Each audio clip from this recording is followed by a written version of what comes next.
బాప్తిసం తీసుకొని ఆయన సాక్షిగా ఉన్న తర్వాత ఈ పిచ్చి పిచ్చి వేషాలు వేయకూడదు. ఆయనకి నచ్చవు. నువ్వు ఉంటే చల్లగానైనా ఉండు, లేదంటే వెచ్చగానైనా ఉండు. నువ్వు నులివెచ్చగా ఉన్నావు, నీకు తెలిసి నీకు బుద్ధి జ్ఞానం లేకుండా పిల్లలను తీసుకుని తాయితలు కట్టించి బాగులేదంటే ఎట్ట బాగవుతుంది? నువ్వు బాప్తిసం తీసుకున్నా తీసుకోకపోయినా ఏం చేస్తారు? పాస్టర్ గారికి కబురు పెడతారు, పాస్టర్ గారు అందరిని పిలిపిస్తారు, పెట్టౌట్ రెడీ చేస్తారు, తీసుకెళ్ళిపోయి సమాధి కార్యక్రమం చేస్తారు. 2 రోజులు ఏడుస్తారు మీ వాళ్ళు. ఆ తర్వాత 5వ రోజు 7వ రోజు 10వ రోజు ఎప్పుడు ఆదరణ కూడికని పెడతారు. ఈ కూడికలు ఆల్రెడీ ఆ కూడిక రెడీ చేసేసరికల్లా నీ ఫోటోని రెడీ చేస్తారు. ఎందుకంటే వచ్చిన వాళ్ళు మరి నివాళులు అర్పించాలి కదా, పూలు చల్లి. దేవుడు విగ్రహారాధన చేయొద్దంటే నువ్వే ఒక విగ్రహంగా మారిపోతావు చనిపోగానే. బ్రతుకున్నప్పుడు ఈ కూడు బెటర్ ఎవరు? నువ్వు చనిపోయిన తర్వాత నీ పేరు మీద చికెన్లు మటన్లు అన్నీ పెడతారు ఆ రోజు. నీ పరిస్థితి ఏమవుతుంది? గోడకు తగిలిస్తారు, పండగకి ఒకసారి ఒక దండేస్తారు. అంతేనా నీ బ్రతుకు? ఇక్కడ బాగానే ఉన్నావు, క్రైస్తవులుగా చర్చికి వస్తున్నావు, మారు మనసు పొందలేదు, కానీ యేసుప్రభు దేవుడు అని తెలుసు, కానీ రక్షణ లేదు. నీ బ్రతుకు ఎక్కడికి? బ్రతికినప్పుడు నీకు చాలా కనిపిస్తాయి, చనిపోయిన తర్వాత 2 ఒకటి పరలోకం, ఒకటి నరకం. పరలోకానికి వెళ్ళాలంటే నీకు యేసే మార్గం. యేసుప్రభు దేవుడని నమ్మితేనే సరి, లేదంటే నీకు నరకం తప్పదు. దయచేసి మీకు దండం పెట్టి చెప్తున్నాను, మీరేమైనా ఇంకా వ్యభిచారం చేస్తున్నారా? మీరు ఇంకేమైనా మోసాలు చేస్తున్నారా? మరి బాప్తిసం అనేది ఎందుకు మీకు అడ్డుగా ఉంది? అలా ఉండబాకండి, మంచిది కాదు. ఏ రోజు చివరి రోజు తెలియదు. మనం బ్రతికినప్పుడే నమ్మి బాప్తిసం పొందాలి, ఆయన లెక్కలో ఉండాలి. దయచేసి బాప్తిసం పొందండి, లేకపోతే మీ బ్రతుకులంతా వ్యర్థమే. చివరిగా నా దగ్గర ఒక బాంబు మిగిలింది, అది వేసి వెళ్ళిపోతాను. ఏమనుకోబాకండి, అంటే నేను మీకు సత్యాన్ని చెప్పకుండా నేను ఉండలేను. ఎవరైతే బాప్తిసం తీసుకోలేదో వాళ్ళకి రక్షణ లేదు. అంటే స్టిల్ మీరు ఇంకా పాపంలోనే ఉన్నారు. ఆయన పాపుల ప్రార్థనే వినడంట. నీ కానుక ఎవడికి కావాలి? నీ హృదయమే ఆయనకి ఇవ్వనప్పుడు నీ కానుక ఆయనకు అవసరం లేదు. అందుకని దయచేసి మీరంతా బాప్తిసం తీసుకున్న తర్వాత కానుక వేయండి, ఆయన అంగీకరిస్తాడు. ఎవరైతే బాప్తిసం తీసుకొని బల్లా తీసుకుంటున్నారో మీరు సువార్తను ప్రకటించకపోతే మీరు ఆజ్ఞని అతిక్రమించి ఉన్నారు. కాబట్టి మీ ప్రార్థన కూడా వినపడదు, మీ కానుక కూడా అంగీకరించబడదు. ఇది సత్యం. ఏ పాస్టర్ ఒప్పుకున్నా ఒప్పుకోకపోయినా మీరు ఇంకా స్టిల్ లోకానుసారమే ఉన్నారు. మీ కానుకలైనా అంగీకరించాలి, ఆశీర్వదించాలి అంటే మీరు ఈ రోజు నుంచి మీ పద్ధతిని మార్చుకోండి. దయచేసి ఎవరైతే నమ్మారో బాప్తిసం పొందండి. దయచేసి ఎవరైతే బల్లలో చేయి వేస్తున్నారో వాళ్ళు రోజుకొకరికైనా సువార్తను ప్రకటించండి. అప్పుడే మీ ప్రార్థనను వింటాడు, నీ కుటుంబాన్ని దీవిస్తాడు, ఆశీర్వదిస్తాడు, పరలోక రాజ్యంలో చేర్చుకుంటాడు. మీరు వేసే కానుకకి అక్కడ మీకు రెట్టింపిస్తాడు. ఇది సత్యం. మీరు నమ్మితే మంచిది, నమ్మకపోతే మరీ మంచిది. దేవుడు మిమ్మల్ని దీవించునుగాక. ఆమేన్.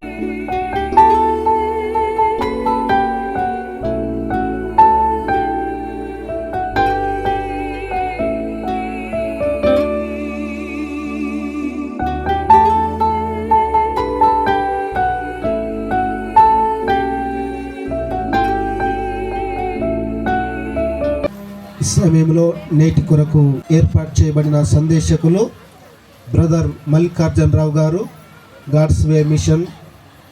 మరి ముందుకు వస్తుండగా అందరం చప్పట్లు కొడదాం గట్టిగా, అందరం గట్టిగా కొడదాం. అందరు చప్పట్లు వస్తలేవు, గట్టిగా. మంచిది. అయ్యగారు మీరు ముఖాముఖిగా చూడకుండా కానీ యూట్యూబ్లో అందరికీ పరిచయం ఉండొచ్చు. ఎందుకంటే మరి ప్రతి విలేజ్ లేకుంటే కొన్ని రాష్ట్రాలు తిరిగి పరిచర్య చేస్తున్నారు, గొప్ప సేవకులు. నేను అయ్యగారిని చూసినప్పుడు మరి పౌలు పరిచర్యలాగా చేస్తున్నప్పుడు నేను అనుకుంటున్నాను, మరి ఎక్కడ వెళ్ళినా ప్రతిరోజు కారులో వెళ్ళి బాక్స్ పెట్టుకొని ఒక్కొక్కరిని దర్శిస్తూ, ఒక్కొక్కరికి కూలికి పోయేవారి లేకుంటే వ్యభిచారుల దగ్గరికి వెళ్ళి, మరి అంతకుల దగ్గరికి వెళ్ళి మరి సువార్త ప్రకటిస్తున్నాడు. ఎన్ని ఆటంకాలు వచ్చినా కానీ సువార్త మాత్రము ఆపడం లేదు. ఎక్కడ ఫంక్షన్లకు వెళ్ళినా కానీ అక్కడ భోజనాలు చేస్తుంటే ఇక్కడ వాక్యాన్ని అందిస్తూనే ఉంటున్నాడు. యూట్యూబ్లో మనం చాలామంది సేవకులు చూసి ఉండొచ్చును. కాబట్టి దేవులారా, అంత గొప్ప ఇంత గొప్ప సేవకుడు ఈ యొక్క గ్రామాన్ని, ఈ ప్రాంతాన్ని, ఈ సంఘాన్ని, ఈ ప్రాంత ప్రజలని ప్రేమించి వచ్చినందుకు మరొకసారి సపోర్ట్లు గట్టిగా కొడదాం. ఇలాగనే అయ్యగారి ప్రాంతానికి వస్తాడు రాడు అనుకున్నాం, కానీ మరి కరుణాకర్ కూడా అయ్యగారికి ఫోన్ చేశాడు. ఫోన్ చేసినప్పుడు ఒప్పుకున్నాడు పాస్టర్ గారు. మరి మల్లికార్జునరావు గారు వస్తున్నారు మన దగ్గరికి అంటే నాకు చాలా సంతోషం అయింది. అయ్యగారిని చూడడము, అయ్యగారు మా దగ్గరికి రావడము చాలా సంతోషము. Praise the Lord. ఎందుకు పనికిరాని వాడని, ఎన్నిక లేని వాడని, అందరూ త్రోసివేసిన వాడని, అయినను నన్ను ప్రేమించి ఇక్కడ వరకు నడిపించిన దేవాది దేవుడైన యేసయ్యకు సమస్త మహిమ ఘనత ప్రభావములు చెల్లును గాక. ఈ అవకాశం ఇచ్చినటువంటి పాస్టర్ గారికి మరియు పాస్టర్ గారి వాళ్ళ బ్రదర్స్కి మరియు వాళ్ళ కుటుంబం మొత్తానికి కూడా పేరు పేరున నా హృదయపూర్వకమైన వందనాలు. అట్లాగే కరుణాకర్ బ్రదర్కి వారి కుటుంబానికి కూడా నా హృదయపూర్వకమైన వందనాలు. ఇక్కడికి చేరి వచ్చిన దైవజనులందరికీ పేరు పేరున నా హృదయపూర్వకమైన వందనాలు. మీ అందరికి కూడా ప్రతి అక్కకి, ప్రతి చెల్లికి, ప్రతి తమ్ముడికి, ప్రతి అన్నకి కూడా పేరు పేరున నా హృదయపూర్వకమైన వందనాలు. నేను ఇక్కడికి వచ్చేటప్పుడు దాదాపు 300 కిలోమీటర్లు నా డీజిల్ నేనే ఓపించుకొని వచ్చాను. నా మంచినీళ్ళు నేనే తెచ్చుకున్నాను. తిండి కూడా ఏదో మీతో పాటు ఫెలోషిప్గా తినాలి కాబట్టి తింటాను. కానీ పాస్టర్ గారు నేను ఇక్కడికి వచ్చి ఈ వాక్యాన్ని చెప్పినందుకు ఒక్క పైసా కానుకిచ్చినా నజరేయుడైన యేసు నామంలో తీసుకోబడదు. తీసుకోను. నా పరిచర్య అలాంటిది. ఓన్లీ చప్పట్లు కొట్టడమే కాదు, దయచేసి అయిపోయేదాకా కొంచెం పచ్చిగా ఉంటుంది, ఏమనుకోకుండా వినండి. నా పేరు మల్లికార్జునరావు. నేను ఒక హిందూ కుటుంబంలో జన్మించాను. నాకు ఒక అక్క, ఒక చెల్లి, భార్య, 2 పిల్లలు, తల్లిదండ్రులు ఉన్నారు. నేను 4 సార్లు అయ్యప్ప మాల వేసుకున్నాను. 18 సార్లు తిరుమల వెళ్ళి గుండు చేయించుకున్నాను. కాశీ నుంచి కన్యాకుమారి దాకా ఉండే ప్రతి హైందవ టెంపుల్కి వెళ్ళి నా మొక్కుబడులన్నీ తీర్చుకున్నాను, కానీ నాకు ఎప్పుడూ శాంతి సమాధానం లేదు. ఆ సాక్ష్యం ఇదిలేండి. నేను సువార్త స్టార్ట్ చేసిన తర్వాత ఇప్పటి వరకు 2350 పైన గ్రామాలు అయిపోయినాయి. 135,000 మందితోటి యేసుప్రభు దేవుడు అని చెప్పాను. ఇండియాలో ఉండే అన్ని రాష్ట్రాలు, కేంద్రపాలిత ప్రాంతాలను తిరిగి వచ్చి ఒక అండమాన్ లక్షద్వీప్ తప్ప 74 మంది నాకు తెలిసి బాప్తీసం తీసుకున్నారు. నాకు తెలియకుండా ఎన్ని మంది తీసుకున్నారో నాకు తెలియదు, ఎందుకంటే నా నెంబర్ ఎక్కడ ఉండదు. నేను ఎవరి దగ్గర డబ్బులు తీసుకోను, అయినా సువార్త జరుగుతూనే ఉంటుంది. నా జీవితంలో 1,40,00,000 రూపాయలు నా అకౌంట్లో ఉన్న రోజు కూడా ఉంది, కానీ నాకు తృప్తి లేదు. ఇప్పుడు ఒక మనిషికి ఒక సువార్త కరపత్రిక ఇస్తే ఎంతో తృప్తి, సంతోషం. నాకు డబ్బులు కావాలి అనుకున్నప్పుడల్లా అసలు నా దగ్గర డబ్బులే ఉండేవి కాదు, ఇంట్లో కూరగాయలకు కూడా. ఇప్పుడు నాకు వద్దు, నేను ఎక్కడ తీసుకోను అంటే నా బండిలో ఎప్పుడు డీజిల్ తగ్గలేదు, నాకు తినడానికి తక్కువ లేదు, బట్టలకు తక్కువ లేదు. నా జీవితంలో ఉన్నవన్నీ కూడా గాలికి పుట్టు కొట్టపోయినట్టు కొట్టపోయాయండి. 1 మొబైలు, 2 వాచ్, 3 కార్ అక్కడ పెట్టి వచ్చాను. ఈ 3 తప్ప మిగతా అన్ని గాలికి పుట్టు కొట్టపోయినట్టు కొట్టపోయాయి. కానీ నేను ప్రభువుని కలిగి ఉన్నాను, అదే నా ఆస్తి. నా సాక్ష్యం ఇదిలేండి. టైం అయిపోతుంది. ఒక 10-15 నిమిషాలు మనం దేవుని వాక్యం. మీరు ఎవరైనా హిందువులు ఉన్నారండి? నేను హిందూ రంగంలో ఒకసారి చేతులు ఎత్తండి. నాకు యేసు ప్రభు దేవుడు అంటే తెలియదు అన్నలో ఒకసారి చేతులు ఎత్తండి. ఒక్కరు లేరు. అయితే ఇది సువార్త సభ కాదు, దాన్ని తీసేయాలి బ్యానర్లో. సరే, అయినా నేను సువార్తకుని కాబట్టి సువార్త చెప్తాను. కొంచెం శ్రద్ధగా వినండి. కొంతమంది అక్కడెక్కడ నిద్రపోతున్నారు, మెలకుగా ఉండండి. ప్రభు ఎప్పుడు వస్తాడో తెలియదు. నన్ను ముత్తాడు, నా జీవితం బాగుపడింది. మిమ్మల్ని మొత్తక ముందే మీరు మెలకుగా ఉంటే మంచిది. బైబిల్ గ్రంథం చెప్తుంది, యెషయా గ్రంథము 45వ అధ్యాయము 6వ వచనం, తూర్పు దిక్కు మొదలుకొని పడమర దిక్కు వరకు నేను తప్ప ఏ దేవుడును లేడని జనులు తెలుసుకున్నట్లు నీవు నన్ను ఎరగకుండినప్పటికీ నిన్ను సిద్ధపరచితని. యెహోవాను నేనే తప్ప మరి ఏ దేవుడును లేడు. చూడండి, తూర్పు దిక్కు మొదలుకొని పడమర దిక్కు వరకు కూడా నీది ఏ ఖండమైనా నీకు యేసుక్రీస్తే దేవుడు, నీది ఏ దేశమైనా నీకు యేసుక్రీస్తే దేవుడు, నీది ఏ రాష్ట్రమైనా దేవుడు యేసుక్రీస్తే, ఏ జిల్లా అయినా నీకు యేసుక్రీస్తే దేవుడు, ఏ మండలమైనా నీకు యేసుక్రీస్తే దేవుడు, ఏ గ్రామమైనా నీకు యేసుక్రీస్తే దేవుడు. క్లారిటీ అర్థమైందండి? ఈ భూమి మీద ఏ ఊరైనా ఏ దేశమైనా ఏ ఖండమైనా యేసుక్రీస్తు మాత్రమే దేవుడు. అట్లాగే అపోస్తుల కార్యములు 10వ అధ్యాయం 36వ వచనం, యేసుక్రీస్తు అందరికీ ప్రభు. ఇక్కడ ఏమనుందంటే యేసుక్రీస్తు ఓన్లీ కాపులకే దేవుడు అని లేదు, యేసుక్రీస్తు ఓన్లీ చాకలకే దేవుడు అని లేదు, యేసుక్రీస్తు ఓన్లీ రెడ్డిలకే దేవుడు అని లేదు. నీది ఏ కులమైనా ఏ మతమైనా ఖచ్చితంగా నీకు దేవుడు యేసుక్రీస్తే. అంటే ఈ భూమి మీద ఉండేది నీది ఏ ఊరైనా ఏ దేశమైనా, ఈ భూమి మీద నీది ఏ కులమైనా ఏ మతమైనా, యేసుక్రీస్తు మాత్రమే నీకు దేవుడు. ఈ విషయాన్ని గుర్తుపెట్టుకోండి. చాలామంది యేసు ప్రభు నమ్ముకుంటున్నారు కానీ క్రియల్లో ఉండట్లేదు. చాలా కష్టం. అట్లయితే మనం నిజమైన దేవుణ్ణి కలిగి ఉన్నాం, దానికి తగినట్టుగా ఉండాలి. వాక్యం చెప్తుంది, మత్తయి సువార్త 11వ అధ్యాయము 28వ వచనం, ప్రయాసపడి భారము మోసుకొనుచున్న సమస్త జనులారా నా యొద్దకు రండి, నేను మీకు విశ్రాంతి కలుగజేతును. ఏమన్నాడండి ప్రభు? మనిషి జీవితమే ఒక భారం. నాకైతే భారంగానే ఉంది నా జీవితం, చెప్పుకుంటే సిగ్గుచేటు. భారం లేని మనిషి ఎవరు లేరు. కానీ ఈ భూమి మీద ఏ దేవి దేవత కూడా సమస్త జనులారా మీరు నా యొద్దకు రండి, నేను మీకు విశ్రాంతి కలుగు చేస్తానని చెప్పట్లేదు. ఒక యేసుక్రీస్తు మాత్రమే చెప్తున్నాడు. ఎందుకు చెప్తాడు? ఆయన నిజమైన దేవుడు కాబట్టి, మన భారాన్ని తీసివేస్తాడు కాబట్టి ఆయన చెప్తున్నాడు. నా పేరు మల్లికార్జునరావు అండి, నేను మల్లికార్జునరావు అని చెప్తున్నాను.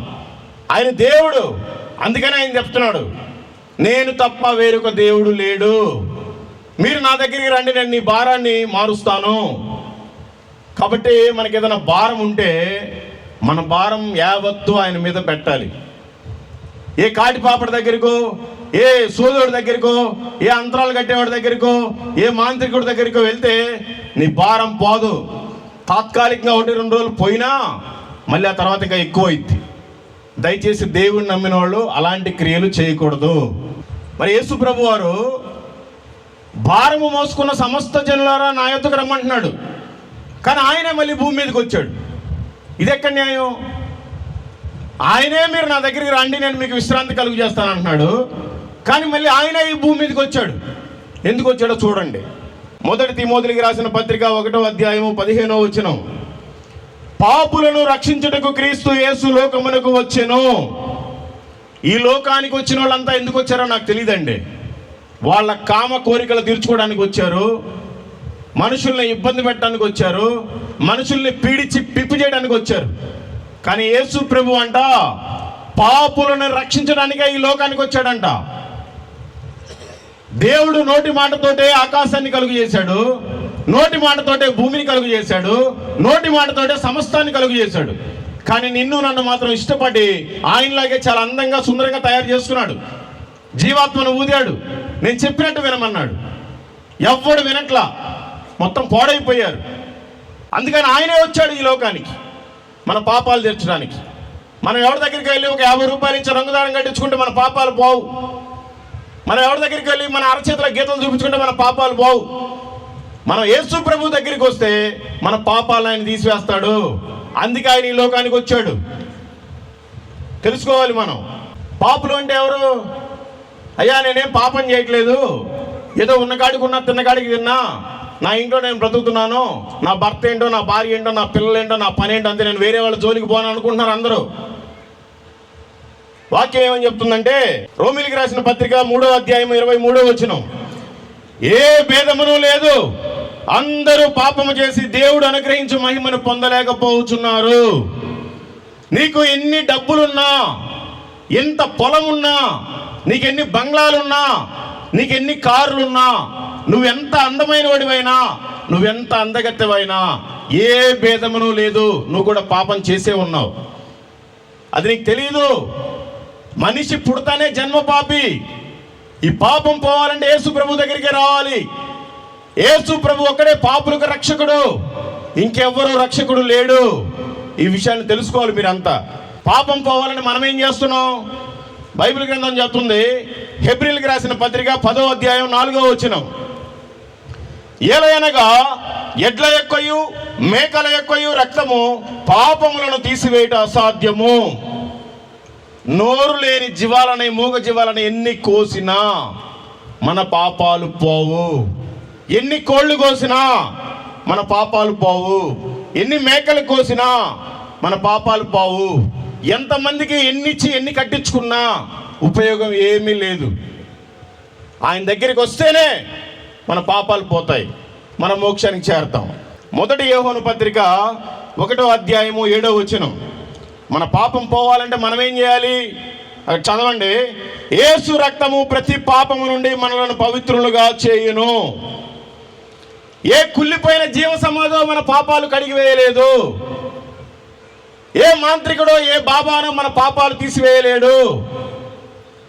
ఎవరైతే కామ కోరికలతో నేను దేవీ దేవతని చెప్పుకుంటున్నారో వాళ్ళు మన పాపాలు తీసివేయలేరు.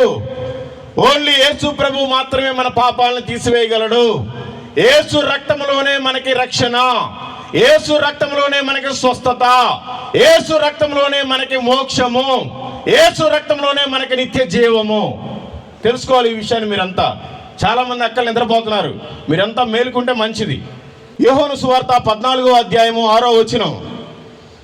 పవిత్రులుగా మారితేనే మనం పరలోకానికి చేరతాం. ప్రభు చెప్తున్నారు, నేనే మార్గమును, నేనే సత్యమును, నేనే జీవమును, నా ద్వారా తప్ప ఎవ్వడు తండ్రి యొద్దకు చేరడు. నువ్వు ఎన్ని కోళ్ళు కోయి, ఎన్ని మేకలు కోయి, ఎన్ని దున్నపోతులు కోయి, ఏ చెట్టు దగ్గరికన్నా వెళ్ళు, ఏ పుట్ట దగ్గరికన్నా వెళ్ళు, ఏ బాబా దగ్గరికన్నా వెళ్ళు, ఎన్నిసార్లు అయినా గుండు కొట్టించుకో, నువ్వు మోక్షానికి చేరవు. యేసు ప్రభువుని నమ్ముకుంటే మాత్రమే నువ్వు మోక్షానికి చేరతావు. తెలుసుకోండి ఈ విషయాన్ని. ఈ భూమి మీద ప్రతి మనిషికి యేసుక్రీస్తే కావాలి. ఇదే కులమైన, ఏ మతమైన యేసుక్రీస్తు లేకుండా అసలు స్వర్గానికి వెళ్ళటం అనేది అసంభవం అండి. అది కాని పని. అందుకని ఈ లోకంలో ఏమున్నా లేకపోయినా మనకు కలిగిన ఒక్క రక్షణని కొంచెం గట్టిగా పట్టుకుంటే ఈ లోకయాత్ర ముగించుకొని మనం అక్కడికి చేరతాం. లేకపోతే భయంకరమైన పరిస్థితులు ఉంటాయి. మనం తెలుసుకోవాలి. ఈ చర్చి ఎవరికి మందిరం అండి? ఇక్కడ ఎదురుగా చర్చ్ ఉంది.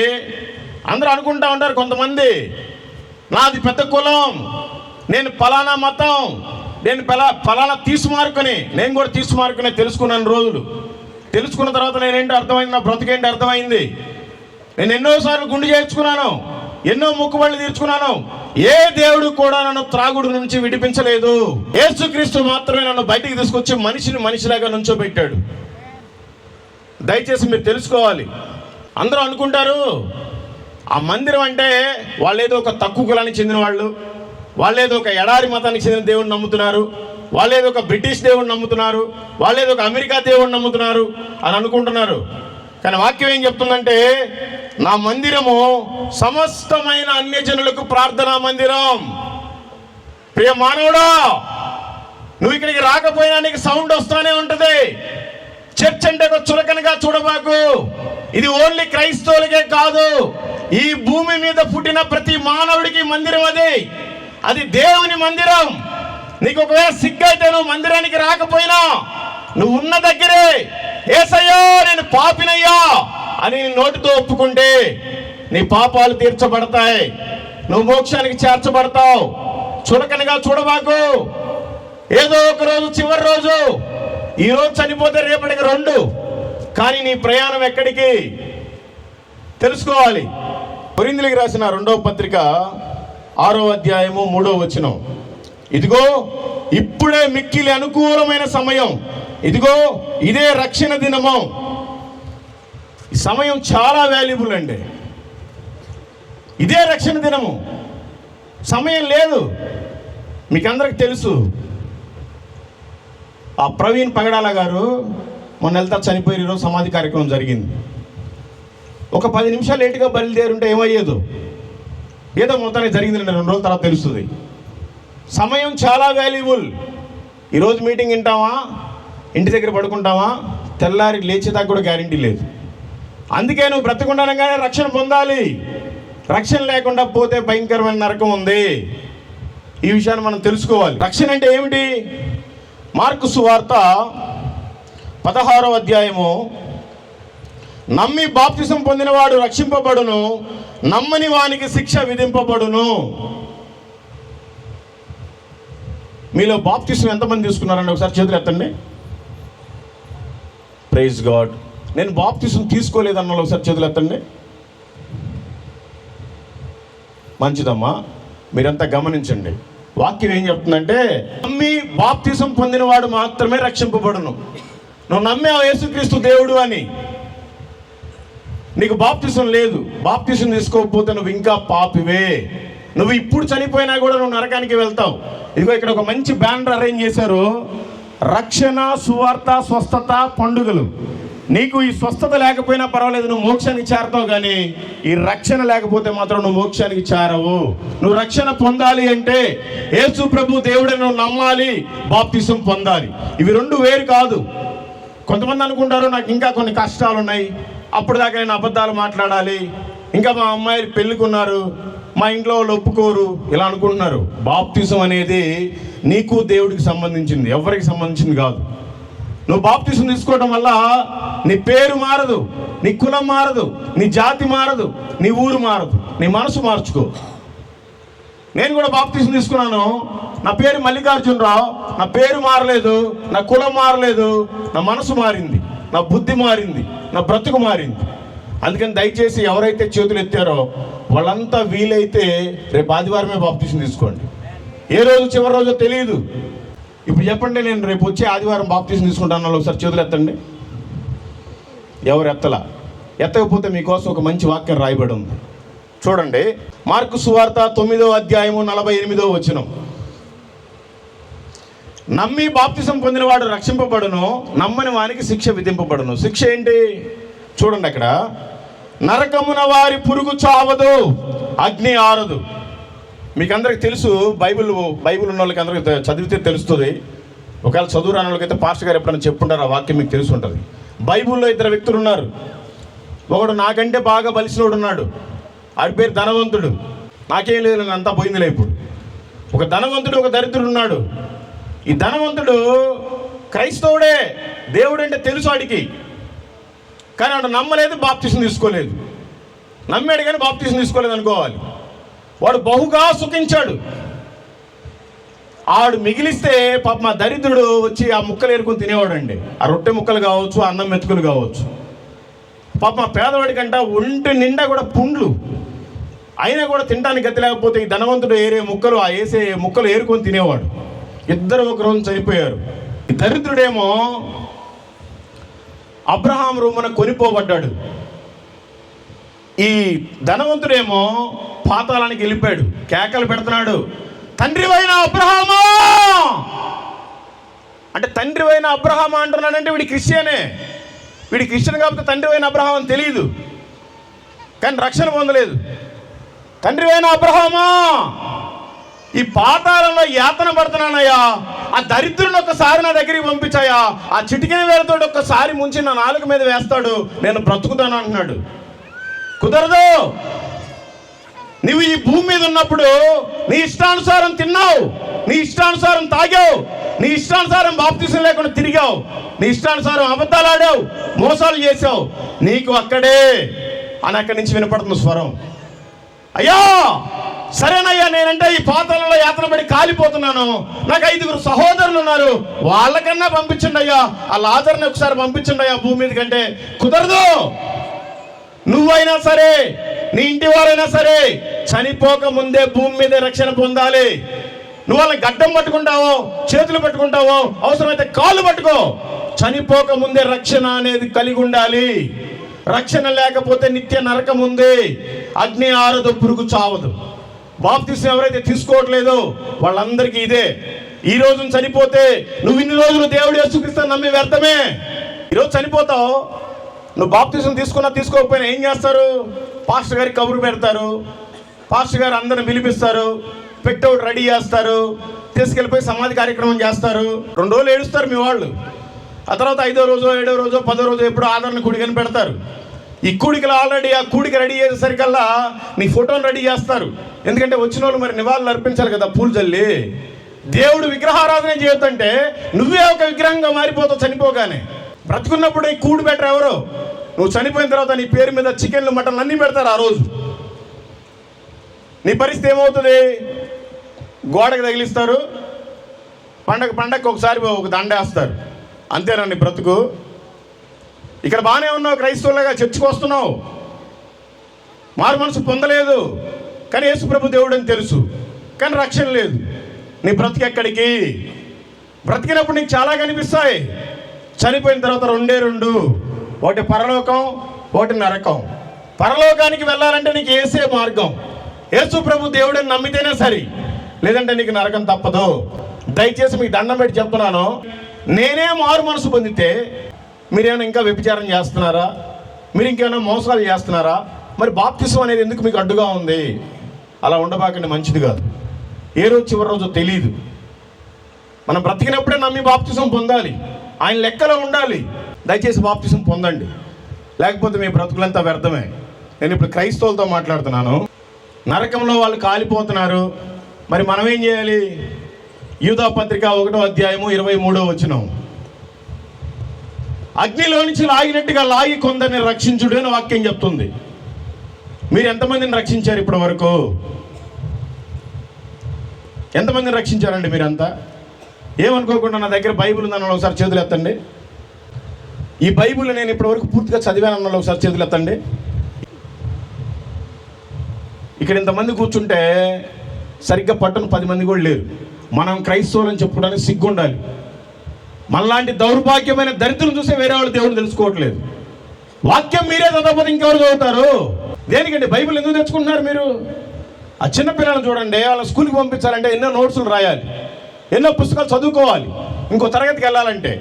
నీ జీవితం మొత్తానికి ఇదే పుస్తకం. ఈ గ్రంథాన్ని చదువుకోవడం నువ్వు పరలోకం ఎలా వెళ్ళిపోతావు? దీంట్లో ఏముందో నువ్వు వాక్యానుసారం జీవించాలి కదా. వాక్యమైన చదవకపోతే నువ్వు ఎలా జీవిస్తావు వాక్యానుసారం? సిగ్గుందా అసలు మీకు కొద్దిగైనా? మీరంతా క్రైస్తవులా? దేనికండి క్రైస్తవులు మీరు? దయచేసి అక్కడ చెప్పుకోబాకండి, సిగ్గుపోద్ది. దేవుడి నామంగా అవమానం. చదవండి. బైబిల్ని చదవకపోతే ఏం చెప్తారు మీరు? వేరే వాళ్ళకి సువార్తని అగ్నిలో నుంచి లాగినట్టుగా కొందరు లాగమంటున్నాడు. అంటే ఈ లోకమైన అగ్నిలో కాలిపోతున్నారు ప్రజలంతా. వారిని లాగాలంటే నీ దగ్గర వాక్యమైన నీరు ఉండాలి. ఆ నీరే లేకపోతే నువ్వు ఎలా ప్రేమిస్తావు వాళ్ళని? నిన్ను వల్ల నీ పొరుగు వారిని ప్రేమించాలి, అనేక మందికి సువార్తను చెప్పాలి. అగ్నిలో నుంచి లాగినట్టుగా లాగి వాళ్ళని మందిరంలో నిలబెట్టాలి. మందిరం దాకా తీసుకొచ్చే వరకు విశ్వాసి పనే, మందిరానికి తీసుకొచ్చిన తర్వాత పాస్టర్ గారి పని. తెలుసుకోండి. ఎందుకు మనమే రక్షించాలి? 800 కోట్ల మంది ఉన్నారు, వాళ్ళందరూ రక్షిస్తే సరిపోదా? మనం ఎందుకు రక్షించాలి? వాక్యం చెప్తుంది చూడండి, మత్తయి సువార్త 9వ అధ్యాయం 37వ వచనం, కోత విస్తారమే కానీ పనివారు కొద్దిగా ఉన్నారు. ఈ ప్రపంచంలో 800 కోట్ల మంది ఉన్నారు. ప్రతిరోజు కొత్త వాళ్ళు 3 లక్షల మంది పుడుతున్నారు. ప్రతిరోజు పాత వాళ్ళు 1,65,000 మంది చనిపోతున్నారు. అంటే ప్రతిరోజు 1,30,000 దాకా పెరుగుతానే ఉన్నారు. వాళ్ళందరికీ సువార్తను ఎవరు చెప్పాలి? వీళ్ళల్లో ఎంతో మందికి అనారోగ్యం బాగోలేదు, వీళ్ళల్లో ఎంతో మందికి అప్పులు, వీళ్ళల్లో ఎంతో మందికి ఇంకా కుటుంబాలు అనేక సమస్యలు. మరి నువ్వు ఉన్నకాడికి ఉన్నా, తిన్నకాడికి తిన్నా బాగానే ఉన్నావు కదా. నిన్న ఆ లిస్టులో పెట్టలేదు కదా దేవుడు. శాపగ్రస్తుల లిస్టులో లేవుగా, నువ్వు ఆశీర్వదించబడ్డ లిస్టులోనే ఉన్నావు కదా. మరి ఎందుకు మీరు సువార్తను చెప్పట్లేదు? చెప్పండి. అనేక మందికి సువార్తను చెప్పాలంటే మనం ముందుగా వాక్యాన్ని చదివి మన మధ్యలో పెట్టుకోవాలి. రాబోయే కాలంలో బైబిల్నే ఉంచరు, ఇంకా ఆల్రెడీ స్టార్ట్ అయింది పతనం. బైబిల్నే తీసేస్తారు, ప్రింటింగ్ ఆపేస్తారు, ఎక్కడ గోడల మీద వాక్యాలు కూడా రాయబడవు. మరి నీ మధ్యలో వాక్యం ఉండాలి, నీ హృదయంలో వాక్యం ఉండాలి. మరి నువ్వు బైబిల్ చదవకపోతే నీకు వాక్యం ఎలా ఉంటుంది? నువ్వు వాక్యానుసారం ఎలా జీవిస్తావు? తెలుసుకోండి. మొదటి దినవృత్తాంతంలో 16వ అధ్యాయము 23వ వచనం. మరి అందరూ అనుకుంటున్నారు పాస్టర్లు సువార్త ప్రకటిస్తారు, సువార్థికులు సువార్త ప్రకటిస్తారు, నేను ఎందుకు ప్రకటించాలి? ఏదో సండే వస్తున్నామా, చప్పట్లు కొడుతున్నామా, చిల్లర మార్చామా, కానుకలు వేసామా, వెళ్ళిపోయామా, మళ్ళీ ఆదివారం పాస్టర్ గారి మొహం చూసేది. అది రాకపోతే ఏమన్నా ఫీల్ అవుతారని. వాక్యం ఏం చెప్తున్నా వినండి.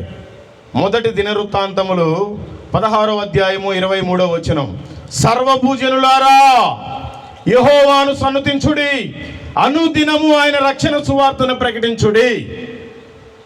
సర్వభూజనులారా అంట. ఓన్లీ పాస్టర్లారా అని లేదు, సువార్తికులారా అని లేదు, మగోళ్ళారా అని లేదు, ఆడోళ్ళారా అని లేదు, ముసలోళ్ళారా అని లేదు, యూత్ అని లేరు. సర్వభూజనులారా సువార్తను ప్రకటించండి. సువార్తను ప్రకటించమంటే ఇందాక నేను చెప్పినట్టుగా వారానికి ఒకసారి పోయి గంట తీసుకుని రావటం కాదు. అనుదినము అని ఉంది అక్కడ. అనుదినము ఆయన రక్షణ సువార్తను ప్రకటించాలంట. మరి మీరంతా ప్రకటిస్తున్నారా? మీకు మంచి జీవితాన్ని ఇచ్చారు, ఎంతో మందికి చేతులు లేవు, పెరాలసిస్ వచ్చి పడిపోయాయి, ఎంతో మంది కాళ్ళు లేవు, ముట్టితో దేక్కుండా సువార్త పత్రికలు ఇస్తున్నారు. నీకు దేవుడు మంచి కాళ్ళు ఇచ్చాడు, ఇంకా తీసేలా ఏం చేయడానికి? ఎంతో మందికి నోరు లేదు, పడిపోయింది పెరాలసిస్ వచ్చి, నీకు నోరు ఇచ్చాడు, ఎప్పుడు చెప్తావు సువార్తని? ఎన్ని రోజులు నామకార్థం క్రైస్తవుగా ఉంటావు? ఇంకా సిగ్గు లేకుండా నిద్రపోతున్నారు కొంతమంది. దేనికి వచ్చారమ్మా? నిద్రపోవడానికి వచ్చారా? అనుదినము ఆయన రక్షణ సువార్తను ప్రకటించాలంట. మరి మీరు ఎన్ని రోజులు ప్రకటిస్తున్నారు? ఎన్ని దినాలు ప్రకటిస్తున్నారు? తెలుసుకోండి. ఒకసారి బాప్తిసం తీసుకున్న వాళ్ళు చేతులు ఎత్తండి. ఏమనుకోపాకండి, మీ గురించి ఒక మంచి వాక్యం రాస్తుంది అక్కడ, చూపిద్దామని ఎత్తమని చెప్పాను. 1 కొరింథీయులకు రాసిన పత్రిక 11వ అధ్యాయము 26వ వచనం. మీరు ఈ రొట్టెని తిని ఈ పాత్రలోని త్రాగినప్పుడల్లా ప్రభువు వచ్చు వరకు ఆయన మరణమును ప్రచురించుదురు. నేను ప్రభు బలలో చేయి వేస్తున్నాను అన్నలో ఒకసారి చేతులెత్తనండి. Praise God. చాలా మంది తీసుకుంటున్నారు. మరి ప్రభు బల తీసుకున్న వాళ్ళు ఆయన మరణాన్ని ప్రచురిస్తున్నారా? నేను ఆయన మరణాన్ని ప్రకటిస్తున్నాను అన్నలో ఒకసారి చేతులెత్తండి. Praise God. కొంతమంది ఎత్తారు. బల్లా తీసుకున్న వాళ్ళు కనుక ఆయన మరణాన్ని ప్రకటించకపోతే మీకు నిత్య నరకం ఉంది. యేసు ప్రభు దేవుడు అని నమ్మినవాడు బాప్తిసం పొందాలి. బాప్తిసం పొందినవాడు బలలో చేయి వేయాలి. బలలో చేయి వేసేవాడు ఆయన మరణాన్ని ప్రకటించాలి. వీటిల్లో ఏది జరగకపోయినా కూడా నువ్వు ఇంకా స్టిల్ పాపివే. బాప్తిసం తీసుకోని వాళ్ళు ఎంత పాపంలో ఉన్నారో, నువ్వు బాప్తిసం తీసుకొని రొట్టెలో చేయి వేస్తున్నా కూడా నువ్వు కూడా అదే పాపంలో ఉన్నావు. యాకోబు 2వ అధ్యాయము 10వ వచనం చదవండి. అక్కడ ఉందో లేదో మీకు తెలిసిద్ది. ఎవడైనాను ధర్మశాస్త్రం అంతయు గైకొనియు ఒక్క ఆజ్ఞ విషయంలో తప్పిపోయిన ఎడల ఆజ్ఞలన్నిటి విషయంలో అపరాధి అగును. ఉందా అండి? మీరు నమ్మారు, బాప్తిసం తీసుకుంటున్నారు, ఇక్కడికి వస్తున్నారు, పాటలు పాడుతున్నారు, చప్పట్లు కొడుతున్నారు, కానుకలు వేసుకుంటున్నారు, ఆయన మరణాన్ని మాత్రం ప్రకటించట్లేదు. అందుకని మీరు అన్ని ఆజ్ఞల్ని పాటించట్లేదు, అపరాధులు అయిపోయారు. ఏం ఉపయోగం లేదు. మీరు చేసే భక్తి అంతా వ్యర్థమే, మీకు నరకమే. ఎంతోమందిని రోజు చచ్చిపోతున్నారు. ఆ లిస్టులో మనం లేకుండా సజీవుల లెక్కలో ఉన్నాం. దేనికి ఉన్నాం తెలుసుకోవాలి. నామకార్థంగా ఎన్ని రోజులు బ్రతికితే ఏం ఉపయోగం? మన జీవితాల్లో ఇంకా అనారోగ్యాలు, అప్పులంటే ఎందుకు ఉండవు? దేవుడు చెప్పిన పని చేయాలి. దేశం మొత్తం తిరుగుతున్నాను, నన్ను పోషిస్తున్నాడు దేవుడు. నువ్వు కష్టపడి పని చేసుకుంటున్నావు, నేను ఎందుకు పోషించట్లేదు? నీకెందుకు ఇంకా అప్పులు ఉన్నాయి? నీకెందుకు ఇంకా అనారోగ్యం ఉంది? నువ్వు దేవుడి పని చేయట్లా, అందుకే ఆయన నీ పని చేయట్లా. తెలుసుకోండి. ఫిలిప్పీయులకు రాసిన పత్రిక 2వ అధ్యాయము 21వ వచనం. అందరూ తమ సొంత కార్యములనే చూసుకొనుచున్నారు కానీ యేసుక్రీస్తు కార్యములను చూడరు. అందరూ తన సొంత కార్యములనే చూసుకుంటున్నారు. నీ జాబ్ ఏంటో నువ్వు చూసుకుంటున్నావు, నీ వ్యాపారం ఏంటో నువ్వు చూసుకుంటున్నావు, నీ కూలి పని ఏంటో నువ్వు చూసుకుంటున్నావు. మరి దేవుడి పని ఎవరు చూడాలి? నీ ఇంట్లో వాళ్ళు నీ కోసం ఎవరేం చేయలేదు. దేవాది దేవుడే ఈ భూమి మీదకి వచ్చి నీకోసమే దెబ్బలు తిని, నీకోసమే కొట్టించుకొని, నీకోసమే తిట్టించుకొని, ఆఖరికి నీకోసమే ఉమ్మించుకొని సిలువలో ప్రాణం పెట్టాడు. ఎవడన్నా పెట్టాడా నీ కోసం? మరి ప్రాణం పెట్టినాడు కోసం నువ్వేం చేస్తున్నావు? నువ్వు ఒక్కరోజు పని చేసినందుకే నువ్వు జీతం తీసుకుంటున్నావు. మరి నీకోసం ప్రాణం పెట్టడానికి నువ్వేమిస్తున్నావు? నీ పని నువ్వు చూసుకుంటున్నావు. నీ పని చేయకుండా ఆయన కత్తిరిస్తాడు. ఒకరోజు వస్తుంది, దయచేసి ఆయన పని చేయండి. ఆయన పని చేయమంటే ఏదో నా దేశం మొత్తం తిరగమని కాదు. కనీసం మనం వెళ్ళే పనిలో మన పక్కన వారితో దేవుడు మంచి దేవుడు అని చెప్పాలి, సువార్త చెప్పాలి. మన కొలీగ్స్కి చెప్పాలి, మన క్లాస్మేట్స్కి చెప్పాలి, మన తోటి సహోదరులకు చెప్పాలి, పని వారికి చెప్పాలి. ఎందుకు చెప్పలేకపోతున్నారు? చెప్పకపోతే చాలా కష్టం. మీరు దేవుడిని నమ్ముకొని వ్యర్థమే, ఏం ఉపయోగం లేదు. అందుకే మీకు ఆశీర్వాదాలు లేవు. ఆయన పని మీరు ఎప్పుడైతే చేస్తారో మీకు అప్పుడే ఆశీర్వాదం వస్తుంది. యేసు ప్రభు వారు ఏం చెప్పారండి? మత్తయి సువార్త 6వ అధ్యాయము 19-20 వచనాలు. భూమి మీద మీ కొరకు ధనమును కూర్చుకొనవద్దు, ఇక్కడ చిమ్మిటయు తుప్పును తినివేయును, దొంగలు కన్నము వేసి దొంగిలరు. అర్థమైందండి? ఈ భూమి మీద మీరు ఏమి సంపాదించుకోవద్దు, ఎందుకంటే మీరు ఏదో ఒక రోజు వదిలేసి వెళ్ళిపోవాలి. ఈరోజు ప్రవీణ్ పగడాల గారి సమాధి కార్యక్రమం జరిగింది. ఆయన భార్య ఆయనకి భార్య కాదు, ఆయన పిల్లలు ఆయనకి పిల్లలు కాదు, ఆయన సాఫ్ట్వేర్ కంపెనీ ఆయనది కాదు, అన్నీ వదిలేసి వెళ్ళిపోయాడు. మరి ఆయన సంపాదన ఏంటి? ఇప్పుడు మనకు కూడా ఎలాంటి సంపాదన ఉండాలి? 20వ వచనం చదవండి. పరలోకమందు మీ కొరకు ధనమును కూర్చుకొనుడి, అచ్చట చిమ్మిట అయినను తుప్పైనను దాన్ని తినివేయదు, దొంగలు కన్నము వేసి దొంగిలరు. మనం పరలోకంలో ఏదైనా సంపాదించుకోవాలి. ఇక్కడ పొలం కొన్నామా, ప్లాట్ కొన్నామా, ఇల్లుందా, కారు ఉందా, మా అమ్మాయిని మా అబ్బాయిని మంచి స్కూల్లో కాలేజీలో జాయిన్ చేసామా, మంచి కంపెనీలో జాబ్ చేస్తున్నారా, మా వాళ్ళకి మంచి కట్నం తీసుకోవాలి, లేదంటే మంచి సంబంధానికి పెళ్లి చేయాలి, ఇది కాదు. పరలోకంలో మనకంటూ ఆస్తి ఉండాలి. ఈ భూమి మీద ఇక్కడ మీ ఊర్లో ప్లాట్ ఉన్నా లేకపోయినా ఏం కాదు, నీ ప్లాట్ అక్కడ ఉండాలి. ప్లాట్ అంటే భూమే, నీ స్థలం పరలోకంలో ఉంది. తెలుసా మీకు? పరలోకంలో స్థలం ఉంది అన్నాడు. ఒకసారి చేతులు ఎత్తండి. ఎత్తడానికైతే ఎత్తారు అందరూ, మరి దాన్ని సంపాదించుకున్నారా? చదవండి ఒకసారి యోహాను సువార్త 14వ అధ్యాయము. అందరూ ఒకసారి చూడండి. యేసు ప్రభు వారు ఈ భూమి మీద 33.5 సంవత్సరాలు బ్రతికాడు. చూడాలి, 33.5 సంవత్సరాలు బ్రతికి నీలాగా నాలాగే ఆయన కూడా శరీరధారి, ఎటువంటి పాపం లేకుండా బ్రతికాడు. చనిపోయి తిరిగి లేచాడు. ఈ చనిపోక ముందు ఇంకా రేపో మాపో సిలువ అయిపోతున్నారు ఆయనకి. ఆయనతో పాటు ఉన్న శిష్యులు అడుగుతున్నారు, ప్రభువా నువ్వు వెళ్ళిపోతున్నావు కదా, ఎక్కడికి వెళ్ళిపోతున్నావయ్యా? అయ్యా ఉండొచ్చు కదా ఇంకొన్ని రోజులు, లేదంటే మమ్మల్ని కూడా తీసుకొని పోవచ్చు కదా అని ఇలాంటి సంభాషణ జరుగుతుంది అక్కడ. ప్రభు అంటున్నాడు, చూడండి, నా తండ్రి ఇంట అనేక నివాసములు కలవు, లేని ఎడల మీతో చెప్పుదును. ఎక్కడికి వెళ్తున్నావు ప్రభువా నువ్వు అని అడిగినందుకు శిష్యులతో చెప్తున్న మాట యేసు ప్రభు, నా తండ్రి ఇంట అనేక నివాసములు కలవు, లేని ఎడల నేను మీతో చెప్పుదును. అక్కడ స్థలాలు ఉన్నాయి, ఇది నిజం. ఒకవేళ నిజం కాకపోతే నేను మీతో చెప్తానంటున్నాడు యేసు ప్రభు. నేను అబద్ధం చెప్పట్లేదు, నిజం చెప్తున్నాను నిరూపించుకుంటున్నాడు ఆయన. మరి అలాంటి స్థలాన్ని మనం కలిగి ఉండాలి. అక్కడ చూడండి, మీకు స్థలము సిద్ధపరచ వెళుచున్నాను, నేను వెళ్ళి మీకు స్థలము సిద్ధపరిచిన ఎడల నేనుండు స్థలముల్లో మీరును ఉండులాగున మరలా వచ్చి నా యొద్ద నుండుటకు మిమ్మల్ని తీసుకొని పోవుదును. నేను వెళుచున్న స్థలమునకు మార్గము మీకు తెలియనని చెప్పాను. ఆయన వెళుతున్న మార్గం ఏంటి? పరలోకపు మార్గం. మనకు తెలుసు ఉంటుంది. మరి మనం ఆ మార్గానికి వెళ్ళాలంటే ఏం చేయాలి? మనకు అక్కడ స్థలం కావాలంటే ఏం చేయాలి? అక్కడ డబ్బులు పెట్టి కొనుక్కోవటం కాదు, ఇక్కడ కొనుక్కోవాలి ఆత్మలను పెట్టి. ఒక ఆత్మను రక్షిస్తే నీ అకౌంట్లో ₹1,00,00,000 ఉంటాయి పరలోకంలో. అవన్నీ గ్యాదర్ చేసి దాని ప్రకారం నీకు కొలిసిస్తాడు స్థలం. నీకు పరలోకంలో స్థలం ఉందా? ఈ స్థలం ఇక్కడ నీకుంటే ఇక్కడ వదిలేసి వెళ్ళిపోవడమే, ఏ ఉపయోగం లేదు. నీకు పరలోకంలో స్థలం ఉండాలి, లేకపోతే చాలా కష్టం. వీళ్ళు ఎక్కడ ఉంటారు? ఇప్పుడు ఏదైనా ఊరు వెళ్ళాలి, ఛార్జీకి డబ్బులు తీసుకెళ్ళాలి, తినడానికి ఏమైనా చూసుకోవాలి, ఏమి లేకుండా మీరు చేతులు ఒప్పుకుంటా ప్రభు నమ్మారు, బాప్తిసం పొందారు, ఏం ఉపయోగం? చేతులు ఒప్పుకుంటూ వెళ్ళిపోతారు పరలోకానికి. అక్కడే మీకు తినడానికి వద్దా, ఉండటానికి జాగా అవసరం లేదా? ఇక్కడే సంపాదించుకోవాలి. అందుకే చెప్తున్నాడు 5వ వచనంలో, మీరు ధనాన్ని ఇక్కడ సమకూర్చుకోవద్దు, పరలోకంలో మీ ధనాన్ని సమకూర్చుకోండి, అదే స్థలం. ఇంకా ఒక్కొక్క స్టిల్ నిద్రపోతానే ఉంది, ఆమెకి ఏడ కూడా లేకుండా పోయేటట్టుంది ఇల్లు. లేపండి. మరి ఎప్పుడు మనం సంపాదించుకోవాలి? అది కూడా రాసిపెట్టే ఉన్నాడు. చదవండి యోహాను సువార్త 9వ అధ్యాయము 4వ వచనం.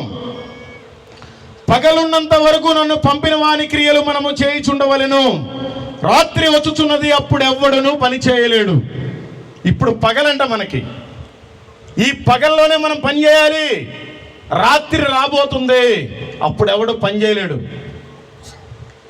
ఉత్తరప్రదేశ్ పోతే యేసు ప్రభు దేవుడు అని కరపత్రిక ఇచ్చారంటే 7 సంవత్సరాలు జైలు శిక్ష, 10 లక్షల రూపాయలు జరిమానా.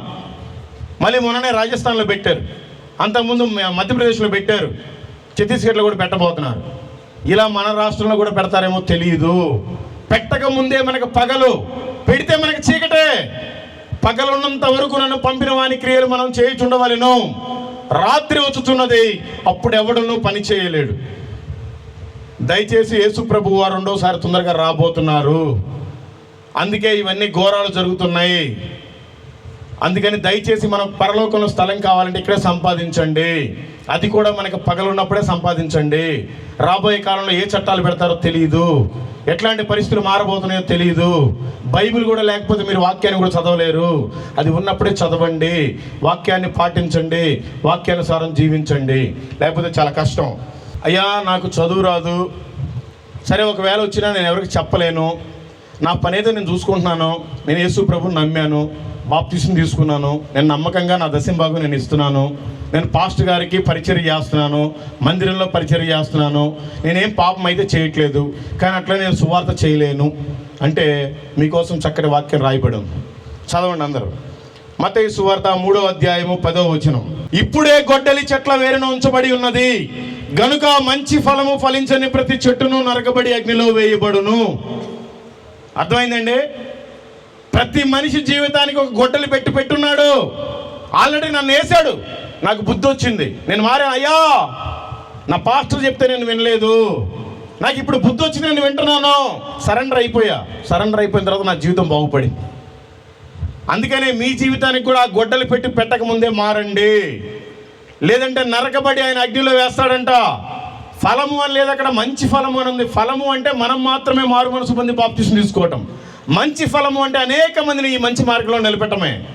ఆ ఫలమే కనుక ఫలింపకపోతే వ్యర్థమే మన జీవితం. తెలుసుకోండి. అబ్బో ప్రభు పని చేయాలి అంటే చాలా కష్టం. చాలామంది మొదలు తయారైపోయారు. వాళ్ళు కొడతారో తెలియదు, తిడతారో తెలియదు, వాళ్ళకి చెప్పాలన్నా కూడా హేళన చేస్తూ ఉంటారు. అది చాలా కష్టం, చాలా భారం, నేను ఆ పని చేయాలని అనుకుంటున్నారు చాలామంది. కానీ వాక్యం ఏమని సెలవిస్తుందంటే మత్తయి సువార్త 11వ అధ్యాయం 30వ వచనం. ఎలయనగా నా కాడి సులువుగాను నా భారము తేలికగాను ఉన్నవి. అర్థమైందండి? ఆయన పని మీరు చెప్పడం స్టార్ట్ చేయాలి, కానీ చాలా ఈజీ అండి. మీకు చెప్పాలని లేదు, చెప్పండి. ఈ లోకంలో ఏం సంపాదించుకున్నా వ్యర్థమే. సువార్త మీరు ఎంతమందికి చెప్తారో అన్ని కోట్లు పరలోకంలో మీ అకౌంట్లో ఉంటాయి. దాన్ని బట్టే మీకు స్థలం ఇస్తాడు, దాన్ని బట్టే మీరు ఆయన కుమార్తెలు, ఆయన కుమారుళ్ళు. తెలుసుకోండి. కీర్తన గ్రంథము 46వ అధ్యాయము 1వ వచనం. దేవుడు మనకు ఆశ్రయము దుర్గమునై ఉన్నాడు, ఆపత్కాలంలో ఆయన నమ్ముకున్నదగిన సహాయకుడు. ఆపత్కాలంలో మనం ఎవరు నమ్ముకోవాలి? కొంతమంది యూత్ ఉన్నారు, ఈ అబ్బాయి ప్రేమించిన ఆ పిల్లనే నమ్ముతాడు. ఆ పిల్లని నమ్మితే ఆ పిల్ల ఇప్పుడు వదిలిపెట్టిందని బాధపడితే ఆ పిల్లకి పిల్లలు పుట్టిన తర్వాత వెళ్ళిపోద్ది. అందుకని మన నమ్మకం ఆయన మీద పెట్టుకోవాలి, పిల్ల మీద కాదు. యూత్ అంతా పాడైపోతున్నారు వ్యసనాలకి. గర్ల్ ఫ్రెండ్ అని, బాయ్ ఫ్రెండ్ అని, ఆ ఫ్రెండ్ అని, ఈ ఫ్రెండ్ అని, ఆ అలవాట్లు ఈ అలవాట్లు అని చెడిపోతున్నారు. దయచేసి సాతాను గాడు పొంచి ఉన్నాడు. ఏ రోజు మీ జీవితాలను తారుమారు చేస్తాడో తెలియదు. అందుకని దయచేసి ఆయన నమ్ముకోవాలి. మనమంతా ఆయన నమ్ముకొనదగిన దేవుడు. ఎవరిని మనుషులను నమ్మకూడదు. అలాంటి పరిస్థితులు వచ్చాయి కాబట్టి తెలుసుకోండి. మత్తయి సువార్త 5వ అధ్యాయం 13 నుంచి 16 దాకా. మీరు లోకమునకు ఉప్పు అయి ఉన్నారు. ఉప్పు నిస్సారం అయితే అది దేని వల్ల సారము పొందును? అది బయట పారవేయబడి మనుషుల చేత త్రొక్కబోటుకే గాని మరి దేనికి పనికి రాదు. మీరు లోకమునకు వెలుగై ఉన్నారు. కొండ మీద నుండి పట్టణము మరుగై ఉండనేరదు. మనుషులు దీపము వెలిగించి కొంచెము కింద పెట్టరు, కానీ అది ఇంట నుండి వారికి అందరికీ వెలిగించుటకై దీపస్తంభం మీదనే పెట్టుదురు. మనుషులు మీ సత్క్రియలను చూచి పరలోకమందున మీ తండ్రిని మహిమపరిచినట్లు మీరు వారి ఎదుట మీ వెలుగు ప్రకాశింపనీయుడి. దేవుడు మిమ్మల్ని వెలిగించాడు, ఆ చీకట్లో వాళ్ళకు కూడా వెలిగిస్తారని. మీరే సరిగ్గా కొట్టుమిట్టాడుతున్నారు. ఎలక్క నూనె లేదు, మీలో ఒత్తుంది, నూనె లేదు ఏం చేయడానికి. దయచేసి ప్రార్థనాపూర్వకంగా ఉండండి. మీరు వాక్యాన్ని ఉంచుకుంటే అనేక మందికి వెలుగుగా మీరు ఉంటారు. మీకు అందరికీ తెలుసు, ఇంకా చెప్తుంటే లేట్ అయిపోతూ ఉంటుంది. 10 మంది కన్యకలు, 5గురు బుద్ధి లేని కన్యకలు, 5గురు బుద్ధి కలిగిన కన్యకలు. ప్రభు రాబోతున్నాడు, సిద్ధంగా ఉండమంటే వీళ్ళు 5గురు ఆటల పాటలు ఆడుతున్నారు, కానీ 5గురు రెడీగా ఒత్తి పట్టుకుని నూనెతో రెడీగా ఉన్నారు.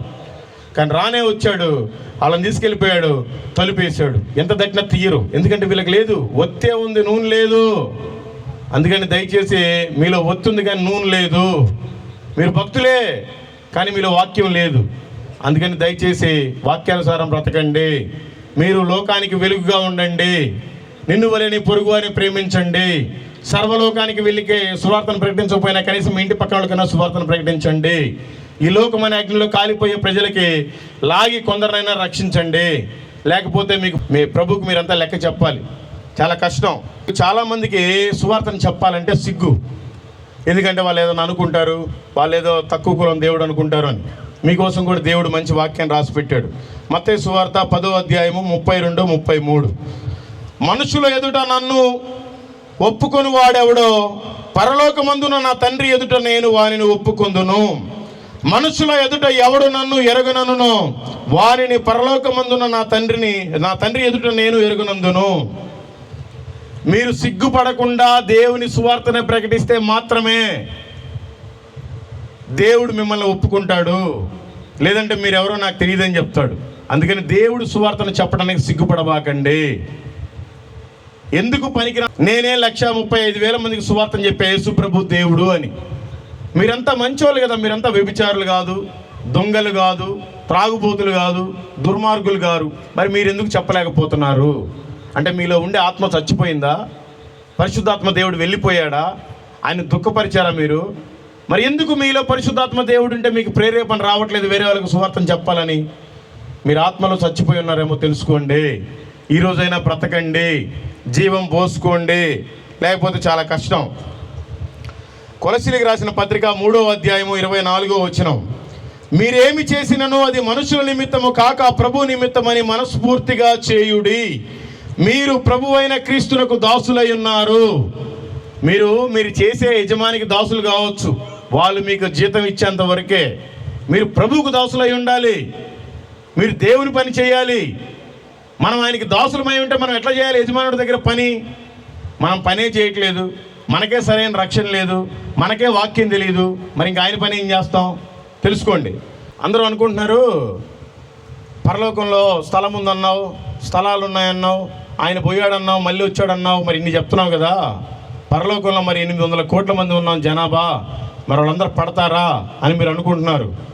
పరలోకం ఎన్ని కిలోమీటర్లు ఉందో బైబిల్లో ఉంది. నాకు తెలుసు అన్న వాళ్ళు ఒకసారి చేతులు ఎత్తండి. ఒక్కరెత్తట్లా, పాస్టర్లతో సహా. ఏమనుకోబాకండి, నేను వాళ్ళని కించపరచట్లేదు, వాళ్ళు నా తండ్రి సమానులు. పరలోకం ఎన్ని కిలోమీటర్లు ఉందో బైబిల్లో ఉంది. అందరూ చదవండి. ప్రకటన గ్రంథము 21వ అధ్యాయము 16వ వచనం. ఆ పట్టణము చచ్చౌకమైనది, దాని పొడగు దాని వెడల్పుతో సమానము. అతడు ఆ కొలకర్రతో పట్టణమును కొలువగా దాని కొలత 750 కోసులైనది. దాని పొడుగును ఎత్తును వెడల్పును సమానముగానున్నది. అర్థమైందండి? 750 కోసులుందంట. చెల్లెలు తమ్ముళ్ళంతా ఈ పనికి మాలిన ఫోన్ ఇప్పుడు కూడా నొక్కుతానే ఉంటారు. 750 కోసులు అంటే ఎన్ని కిలోమీటర్లను కొట్టండి, గూగుల్లో వస్తుంది. పనికి వచ్చేదానికైనా వాడండి గూగుల్. 2306 కిలోమీటర్లే ఉంది పరలోకం. కొన్ని ఇంకా వేరే తర్జుమాలు అయితే 2400 కిలోమీటర్లే ఉంది. మరి 2400 కిలోమీటర్లు అంటే మరి ఇక్కడి నుంచి ఢిల్లీ దాకే ఉంది. మరి దీంట్లో 800 కోట్ల మంది ఎట్లా పడతారు అని మీరు అనుకోవచ్చు. అందరూ భక్తులు కాదు, భక్తులు మాత్రమే పరలోకంలో చేరతారు. మరి మిగతా వాళ్ళంతా ఎవరు? భక్తిహీనులు. వాళ్ళ కోసం కూడా వాక్యం రాసి పెట్టే ఉంది. సామెతల గ్రంథము 16వ అధ్యాయము 4వ వచనం. యెహోవా ప్రతి వస్తువును దాని దాని పని నిమిత్తం కలుగజేసెను. చూడండి, మైక్ ఉంది మాట్లాడటానికి, ఈ టెంట్ ఉంది ఎండ లేకుండా ఉండటానికి, ఫ్యాన్ ఉంది గాలి రావటానికి, కూలర్ ఉంది ఇంకొంచెం చల్లగా రావటానికి. ప్రతి వస్తువును దాని దాని పని నిమిత్తం కలుగజేశాడు. కానీ భక్తిహీనులంట ఆయన నాశన దినం కొరక తయారు చేశాడంట. నాశన దినము ఈక్వల్ టు నరకం. నరకంలో కాలటానికి కూడా యేసు ప్రభువే మనుషులు తయారు చేశాడు. నువ్వు ఎప్పుడైతే యేసు ప్రభు దేవుడిని నమ్మి బాప్తిసం తీసుకోలేదో నీ ప్రాంతం అక్కడే. నువ్వు భక్తిహీనురాలువి, భక్తిహీనుడివి. ఎప్పుడైతే నువ్వు బలలో చేయి వేస్తూ కూడా ఆయన మరణాన్ని ప్రకటించట్లేదో నువ్వు భక్తిహీనుడివి, నువ్వు భక్తిహీనురాలువి. నీకు అక్కడే నాశన దినం ఉంది. నేను భక్తుడిని అన్న ఒకసారి చేతులెత్తండి. ఒకరిద్దరు ఎత్తారు పాస్టర్లు, మరి మిగతా వాళ్ళు ఎత్తలేదు. మరి మీరంతా భక్తిహీనులేము. మరి మీకోసమే రాసింది అది. సామెతల గ్రంథం 16వ అధ్యాయము 4వ వచనం చదువుకోండి బాగా. యెహోవా ప్రతి వస్తువును దాని దాని పని నిమిత్తం కలుగు చేసును, నాశన దినం కొరకే ఆయన భక్తిహీనులను తయారు చేసును. నరకంలో కాలిపోతావు ఇంత బ్రతుకు బతికి. నువ్వు నరకానికి వెళ్ళకూడదనే ప్రభు చాలా మందిని మిషనరీస్ని పంపించాడు. యేసు ప్రభు వారికి 12 మంది శిష్యులండి. వాళ్ళలో ఒకరైన తోమా గారు, ఆయన మన భారతదేశానికి వచ్చారు. కేరళ ప్రాంతం ఇంతకుముందు దాని పేరు ట్రావెన్కోర్. మనకి హైదరాబాద్ నవాబులు ఎట్లా పరిపాలించాలో కేరళను కూడా ఒక రాజు పరిపాలించాడు. మైసూర్ని మహారాజులాగా ఎట్లా పరిపాలించాడో కేరళను కూడా ఒక రాజు పరిపాలించాడు. ఆ రాజు ఒక రాజమందిరం కడదామని డిసైడ్ అయ్యాడు. అప్పటికే ఇజ్రాయెల్ ప్రాంతంలో చాలా గొడవలు జరిగి మొదటి శతాబ్దంలో చాలామంది పారిపోయి యూదులంతా కేరళ ప్రాంతానికి వచ్చారు. వాళ్ళు యాలకులు, చెక్కలు, లవంగాలు, ఆ మసాలా దినుసులు అమ్ముకుంటూ బ్రతికేవాళ్ళు. ఈ రాజుగారికి కొంతమంది పరిచయం అయ్యారు. అయ్యా, మీరు రాజమందిరం కట్టాలనుకుంటున్నారు కదా, మా ప్రాంతంలో తోమా అనే ఒక మంచి కార్పెంటర్ ఉన్నాడు, మంచి పనివాడు ఉన్నాడు, చాలా అందంగా సుందరంగా తయారు చేస్తాడు, ఆయన పిలిపించుకోమని చెప్పాడు. ఇదంతా దేవుని ప్రణాళిక. యేసు ప్రభు వారు వెళ్తూ వెళ్తూ మీరు సర్వలోకానికి వెళ్ళి సర్వ సృష్టికి సువార్తను ప్రకటించమని చెప్పాడు ప్రభు శిష్యులకి. వీళ్ళంతా ఏం చేశారు? ప్రభు వారు వెళ్ళిపోయిన తర్వాత అందరు చీట్లు వేసుకున్నారు. రే, ప్రభు చెప్పిన మాట మనం వినాలి, ప్రభు వెళ్ళిపోయాడు, ఆయన రానై ఉన్నాడు, మనమంతా సువార్తను ప్రకటించాలి, నువ్వు ఆ దేశానికి పో, నువ్వు ఈ దేశానికి పో అంటే ఎవరు వినట్లేదు. ఇదంతా గొడవ ఎందుకంటే వాళ్ళే చీట్లు వేసుకున్నారు. తోమా గారి కంటే భారతదేశం వెళ్ళమని వచ్చిందంట. అయ్యా నేను వెళ్ళనయ్యా, వాళ్ళంతా మూర్ఖులయ్యా, వాళ్ళని కొట్టి చంపుతారయ్యా, నేను వెళ్ళనన్నాడంట. దర్శనంలో ప్రభు కనపడి, ఏ తోమా, నువ్వు ఖచ్చితంగా అక్కడికే వెళ్ళాలి. వచ్చాడు. ఈ రాజుగారు పంపించారు. ప్లాన్ ప్రకారం ఆయన పడవేసుకొని భారతదేశానికి వచ్చాడు. మొట్టమొదటిగా ఆయన అడుగుపెట్టిన స్థలం కొడంగలూరు. మీరు గూగుల్లో కొడితే వస్తుంది. In India's first church Kodungallur. ఆయన వచ్చిన పడవ కూడా అట్నే పెట్టారు చూడటానికి. భారతదేశానికి వచ్చి పగలంతా రాజుగారు పనిచేసేవాళ్ళు రాజమందిరం కడుతూ. ఆయన ఇచ్చిన డబ్బుల్ని పేదవారికి సరుకులు కొనిచ్చి అది ఇది తినుబండరాలు కొనిచ్చి సాయంత్రం పూట సువార్తను చెప్పేవాడు. ఈ విషయం రాజుగారికి తెలిసి, రే వాడు మత మార్పిడి చేయడానికి వచ్చాడు రా మన దేశానికి, తీసుకెళ్ళిపోయి బొక్కలో వేయండి అని చెప్తే జైల్లో వేశారు. మాకింతమంది దేవతలు ఉన్నారు, నువ్వెవడరా వచ్చి నీ దేవుడి గురించి చెప్పడానికి జైల్లో వేశారు. యేసు ప్రభుతో పాటు తిని పడుకున్న వ్యక్తినే జైల్లో వేశారు. నిన్ను నన్ను వేస్తే ఎంత? వేసిన 3వ రోజుకే ఆ రాజుగారు తమ్ముడు చనిపోయాడు. చనిపోతే అందరూ ఏడ్చుకుంటా ఉన్నారు. ఈయనంట కేకలు పెడుతున్నాడంట, అయ్యా రాజుగారు, నీ సొమ్ము నేను తిన్నాను, నాకు ఒక అవకాశం మా దేవుడు మీ తమ్ముడిని రక్షిస్తాడు, బతికిస్తాడు, నేను వచ్చి ప్రార్థన చేస్తాను, ఈ విషయాన్ని చెప్పమంటే ఆ మంత్రి గారికి పోయి చెప్పారు. ఎవరు? రాజుగారికి చెప్పకుండా. ఆ మంత్రి గారు అంట జైలు దగ్గరికి వచ్చి 4 టన్నులు దాన్ని మళ్ళీ లోపలనే పెట్టాడు. ఆ తర్వాత సమాధి కార్యక్రమానికి మొత్తం తీసుకొని వెళ్తున్నారు, పాడగిడి అంతా కట్టుకొని. ఆ రాజుగారు జైలు ఎదురుగు నుంచి పోయేటప్పుడు రాజుగారిని చూసి జైల్లో నుంచి, అప్పుడంతా ఓపెన్ అండి, ఆ జైలు కూడా ఉంది ఇంకా.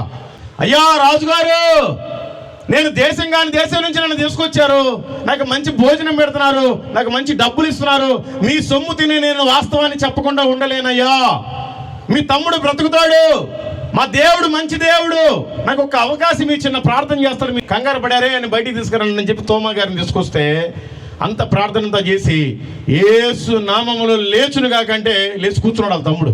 షాక్ అయిపోయాడు. అప్పటి నుంచి మనకి భారతదేశంలో సువార్త వచ్చిందండి. ఎవడో ఈ పనికి మళ్ళీ మత మార్పిడి చేస్తున్నారు, బ్రిటిష్ దేవుడు, అమెరికా దేవుడు అంటున్నారు. 1900 సంవత్సరాల క్రితమే తోమా గారిని పంపించాడు ప్రభు. దేనికి? మనం నరకానికి వెళ్లకుండా ఉండటానికి, మనం నాశన దినం కోసం ఉండకుండా ఆయన దగ్గర ఉండటానికి, ఆయన కుమారులుగా ఆయన కుమార్తెలుగా ఉండటానికి ఆయన తోమా గారిని పంపించాడు. ఆయన 7 మందిరాలు కట్టాడండి. 7వ మందిరం కట్టి 7.5 సగం కట్టాడు. కట్టిన తర్వాత చెన్నై ప్రాంతంలో, దాని పేరు ఇంతకుముందు మైలాపూర్ ఆ ప్రాంతం, అది అంతకుముందు చెన్నాపట్నం మద్రాసు అనుకోండి, ఆ తమిళనాడు ప్రాంతంలో ఆ మైలాపూర్ నుంచి కొంతమంది వెళ్ళారు.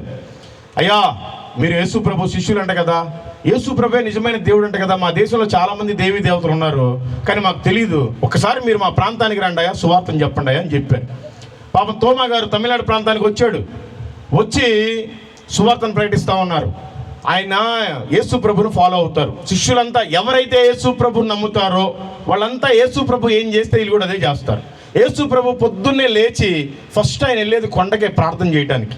తోమా గారు కూడా లేవంగానే వెళ్ళాడు థామస్ మౌంట్కి ప్రార్థన చేసుకోవడానికి. ప్రార్థన చేస్తుంటే బల్లెని తీసుకొని పొడి చంపేశారు. మన దేశంలోనే మనోళ్ళే మనల్ని రక్షించడానికి నరకం నుండి ప్రభు వారి ఆయన శిష్యుని ఇక్కడికి పంపిస్తే మనోళ్ళు ఆయన బలంతో పడి చంపేశారు. నిన్ను నన్ను పొడిస్తే ఎంత? సువార్తకు ఎందుకు భయపడుతున్నారు? ఆయన 6వ మందిరం అండి, అద్భుతం అండి. ఆయన కట్టినది 7.5 మందిరాలు, దగ్గర దగ్గర 8 మందిరాలు అనుకోండి. 6వ మందిరం శబరిమల అయ్యప్ప స్వామి టెంపుల్కి 15 కిలోమీటర్ల దూరంలో ఉంది. పంబా నది ఒడ్డునే ఉంది. ఆయన మందిరం కడుతుంటే సింహాలు పులులు ఏమో తాట బెక్కొచ్చిస్తే ఏనుగులేమో ముద్దులు తీసుకొచ్చి ఇచ్చాయి. ఆ రకంగా మందిరం కట్టారు. ఆయన ప్రార్థన చేస్తుంటే ఏనుగులు, సింహాలు, పులులు, నెమళ్ళు, జింకలు అన్ని సాష్టాంగపడి మోకరించి ఉన్నాయండి. ఆయన కళ్ళు తెరిచేసరికి అవి కూడా ప్రార్థన చేస్తున్నాయి. అంత మంచి భక్తుడు ఆయన. ఆ అడవి జాతుల వాళ్ళు ఎవరు నశించిపోకూడదని అక్కడ మందిరం కట్టడానికి వెళ్ళాడు ఆయన. అయ్యప్ప స్వామి టెంపుల్ పక్కన నిన్నగాక మొన్నొచ్చింది ఆ టెంపుల్.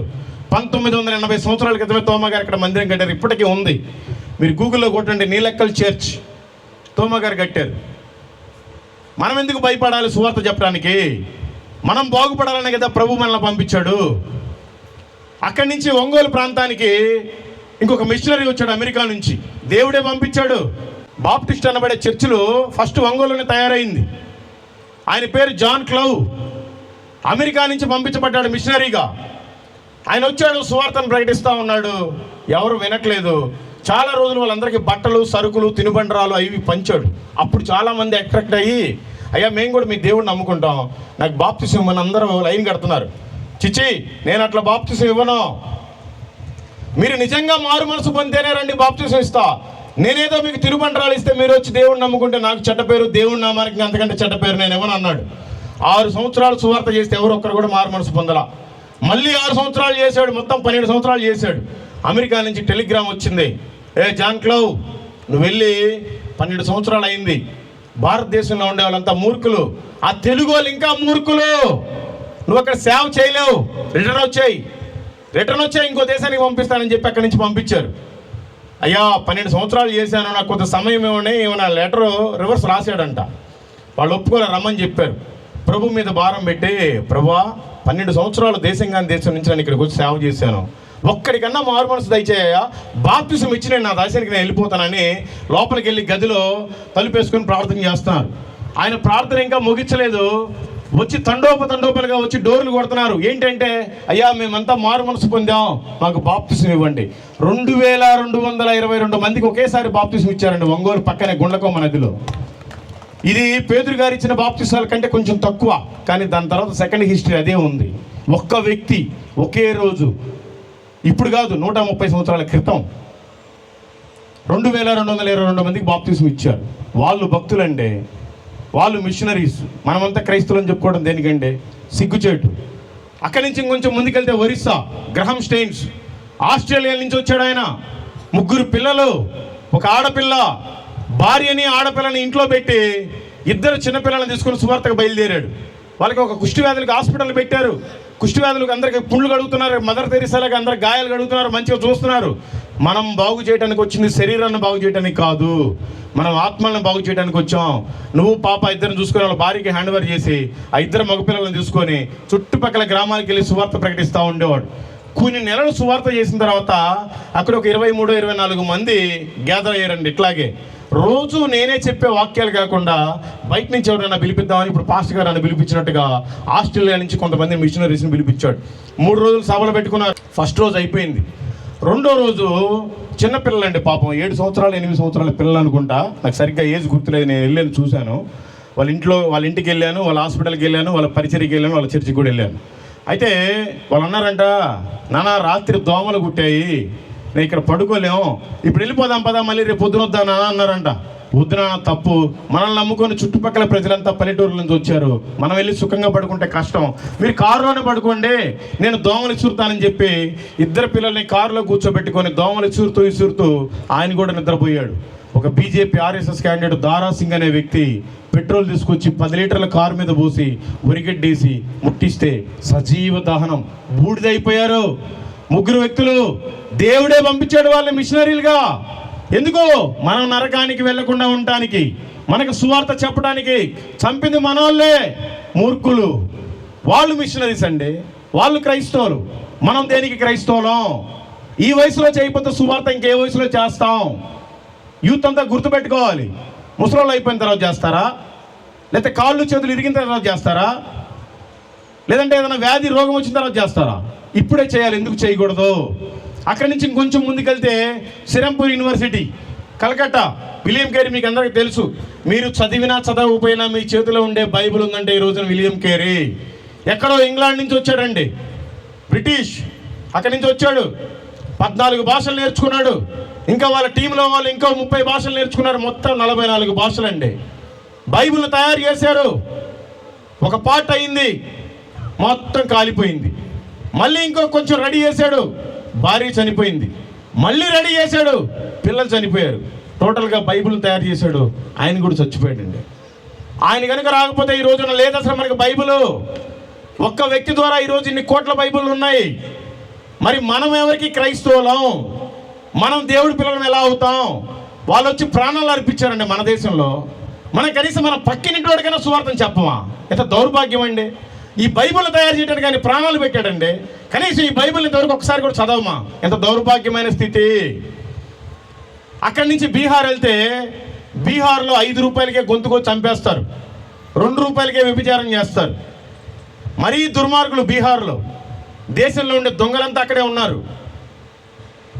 ఒక అతను ఇంజనీరింగ్ చదువుకున్నాడు 55 సంవత్సరాల క్రితం.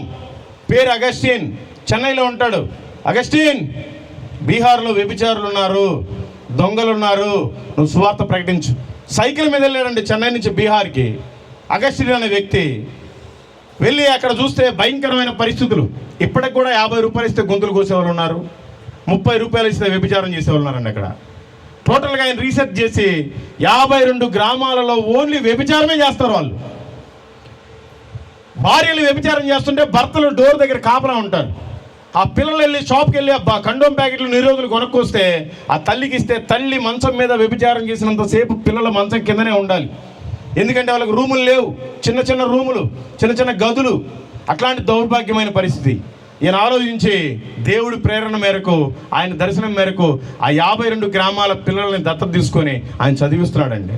సైకిల్ మీద వెళ్ళిన వ్యక్తి ఈ రోజున 30,000 మందికి భోజనం పెడుతున్నాడు. బీహార్లో ఎంత దొంగలు, ఎంత వ్యభిచారులు ఉంటారో. ప్రతి రాష్ట్రంలో ఉండే ఐఏఎస్లు, ఐపీఎస్లు ఎక్కువ మంది ఉండేది బీహార్ వాళ్ళే. వాళ్ళ పిల్లలందరూ ఈ రోజున ఈయన స్కూల్లోనే చదువుతున్నారు, ఈయన కాలేజీలోనే చదువుతున్నారు.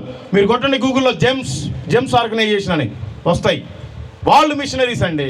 వాళ్ళొక మాదిరికరం. మనం ఎవరికి మాదిరికరం? మనం మన జీవితంలో ఏం సాధించాం? ఈరోజు చనిపోతే నీ బ్రతికేంటి? నీ గతేంటి? నీ మొదటి స్థితిని నువ్వు మర్చిపోయావా? నీ కడపడి స్థితిని కూడా అలాగే పెట్టుకోవాలి కదా. అక్కడి నుంచి ముందుకెళ్తే పంజాబ్, సాధు సుందర్ సింగ్, మంచి యంగ్ అండి, డైనమిక్ లీడర్ ఆయన. కాశీ నుంచి కన్యాకుమారి దాకా 2 సార్లు పాదయాత్ర చేశాడండి. తలబాగా పెట్టుకున్నాడు, గడ్డం పెంచుకున్నాడు, కాషాయ వస్త్రాలు వేసుకున్నాడు, కర్రడు పట్టుకున్నాడు. కాశ్మీర్ మంచుకొండల దగ్గర నుంచి కన్యాకుమారి దాకా పాదయాత్ర 2 సార్లు చేసి సువార్త ప్రకటించాడు. తర్వాత కాశ్మీర్ నుంచి టిబెట్ అనే ప్రాంతం ఇప్పుడు చైనాలో కలిసిపోయింది. ఆ ప్రాంతానికి వెళ్ళేటప్పుడు ఆయన చెప్పులు వేసుకోడు, ఎందుకంటే సాధు వేషధారణలో ఉన్నాడు ఆయన. ఆయన నడుస్తుంటే ఆ పాదాలలో నుంచి రక్తం అంతా పారిపోయేదంటండి. పిల్లలు ఐస్ క్రీమ్ తినేటప్పుడు పైన రంగేస్తే ఎట్లా కారిపోద్దు ఐస్ మీద, అట్లా ఆయన రక్తం అంతా కారిపోయిందంట. ఆయన జీవితం అంతా కూడా హిమాలయ పర్వతాల్లోనే సువార్త చేశాడు. ఆ టిబెట్ ప్రాంతానికి వెళ్ళాడు, సువార్తను ప్రకటించి వచ్చేటప్పుడు ఆయన లేడు. ఆయన ఎవరైనా చంపేశారా? తెలీదు. ఆయన మంచులో కూరుకుపోయాడా? తెలీదు. దేవుడు ఏలియా ఆనోకులాగా ఆయన ఎత్తుకెళ్ళిపోయాడా? తెలియదు ఇప్పటి వరకు. సాధు సుందర్ సింగ్ మిస్టరీ అట్లా మిగిలిపోయింది. వాళ్ళ ఇంటికి వెళ్ళాం, ఆయన ఎక్కడైతే ప్రార్థన చేస్తున్నాడు అక్కడే చేసుకున్నాం. వాళ్ళ పాస్టర్ గారితో ఇప్పుడు అక్కడ చర్చ్ ఉంది వాళ్ళది, అక్కడ ఉన్నాం. వాళ్ళు ఒక మాదిరికరం అండి. ఆ ప్రాంతంలో మేము కూడా పోయాం. సాధు సుందర్ సింగ్ గారు ఈ నదిలో స్నానం చేశారు, ఈ ఏరియాలో సువార్త చేశారు. మనం కనీసం స్నానం చేస్తే చచ్చిపోతాం ఆ నీళ్ళల్లో. కనీసం వంటన్నా చేసుకొని తిందామని ఆ నది పక్కనే స్టవ్ పెట్టుకొని అన్నం వండితే 2 గంటల సేపు పట్టిందండి అన్నం కర్రీ వండటానికి. కింద నుంచి మంట వస్తుంటే పైనుంచి ఆరిపోతుంటుంది. ఆ 2 గంటల్లో నా లంగ్స్ పాడైపోయినాయి. 4 నెలలు పెట్టింది బాగోవటానికి. 2 గంటలకే నా లంగ్స్ పాడైపోతే ఆయన జీవితం అంతా హిమాలయ పర్వతాల్లో సువార్త చేశాడు. ఆయన ఒక లీడర్, ఆయన ఒక సువార్తికుడు, ఆయన ఒక క్రైస్తవుడు, దేవుని కుమారుడు. మరి మనం ఎవరికి దేవుని కుమారులం? మనం ఎలా క్రైస్తవులు అవుతాం? అక్కడి నుంచి కొంచెం ముందుకెళ్తే పాకిస్తాన్ బార్డర్, భక్త్ సింగ్ గారు. ఈరోజు వాళ్ళకేదో మెయిన్ సంఘంలో కొన్ని బాధలు, ఇబ్బందులు ఉన్నాయి. ఎన్ని లక్షల మందికి ఇన్స్పిరేషన్. ఎన్ని వేల సంఘాలు, ప్రపంచంలో ఏ దేశానికన్నా ఇల్లు హెబ్రోన్ సంఘం ఉంటుంది. ఆయన ఒక మాదిరికరం. యేసన్న గారు రక్తం కక్కుంటూ రైలు పట్టాల మీద తిరిగేవాడు. వందల సంఘాలు, లక్షల మంది విశ్వాసులు ఒక మీటింగ్ పెడితే లక్షల్లో ఉంటారండి. వాళ్ళు ఒక మాదిరికరం. వాళ్ళు సేవ చేశారు, వాళ్ళొక మిషనరీస్. ఇంకా చాలామంది ఉన్నారు, ఎల్ఈఎఫ్ డానియల్ గారు, అందరూ చేశారు. మరి మనం ఏం చేస్తున్నాం? వాళ్ళంతా మన కోసం ప్రాణం పెట్టడానికి వచ్చారు. విశ్వాసులుగా ఉండి ఏం గడ్డి బీగుతున్నామా? ఏం చేస్తున్నాం? ఎన్ని రోజులు నామకార్థంగా ఉంటారు? ఈ రోజున చనిపోతే రేపటికి 2. నీతో పాటు ఏమి రాదు. నువ్వు కట్టుకున్న చీర రాదు, నువ్వు వేసుకున్న చొక్కా రాదు.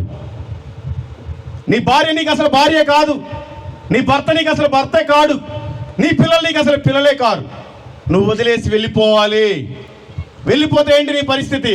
యేసు ప్రభు వారు ఒకసారి భూమి మీదకి వచ్చి మన పాపాల నిమిత్తం ఆయన దెబ్బలు తిని చనిపోయి తిరిగి 3వ రోజున లేచి, నేను మరలా వస్తాను, మీరు సర్వలోకానికి వెళ్ళి సర్వ సృష్టికి సువార్తను ప్రకటించమని ఆయన ఆరోహణం అయిపోయాడు. ఎంతమందికి తెలుసండి ఈ విషయం? నాకు తెలుసు అన్నలో ఒకసారి చేతులెత్తండి. యేసు ప్రభు నా కోసం ఈ భూమి మీదకి వచ్చి ప్రాణం పెట్టాడు అన్నోళ్ళు ప్రైజ్ గాడ్ కొంతమంది ఎత్తారు. నిజమే, ఆయన 2వసారి రానై ఉన్నాడు. ఒకసారి దరిద్రుడిగా వచ్చాడు, ఈసారి ఆయన రాజుగా రాబోతున్నాడు.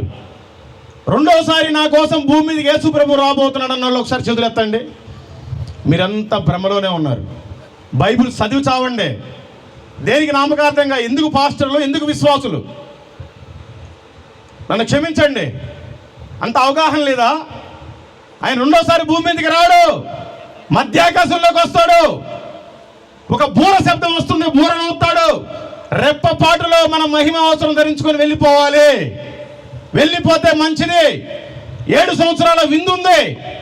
ఒకవేళ మిగిలిపోతే 3.5 సంవత్సరాలు శ్రమలు, 3.5 సంవత్సరాలు మహాశ్రమలు.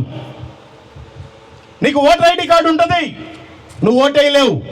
నీకు ఆధార్ కార్డు ఉంటుంది, అది పనిచేయదు. నీకు బ్యాంకులో డబ్బులు ఉంటాయి, నీ ఏటీఎం కార్డు నీకు పనిచేయదు. నీకు సొసైటీలో వాల్యూ ఉండదు.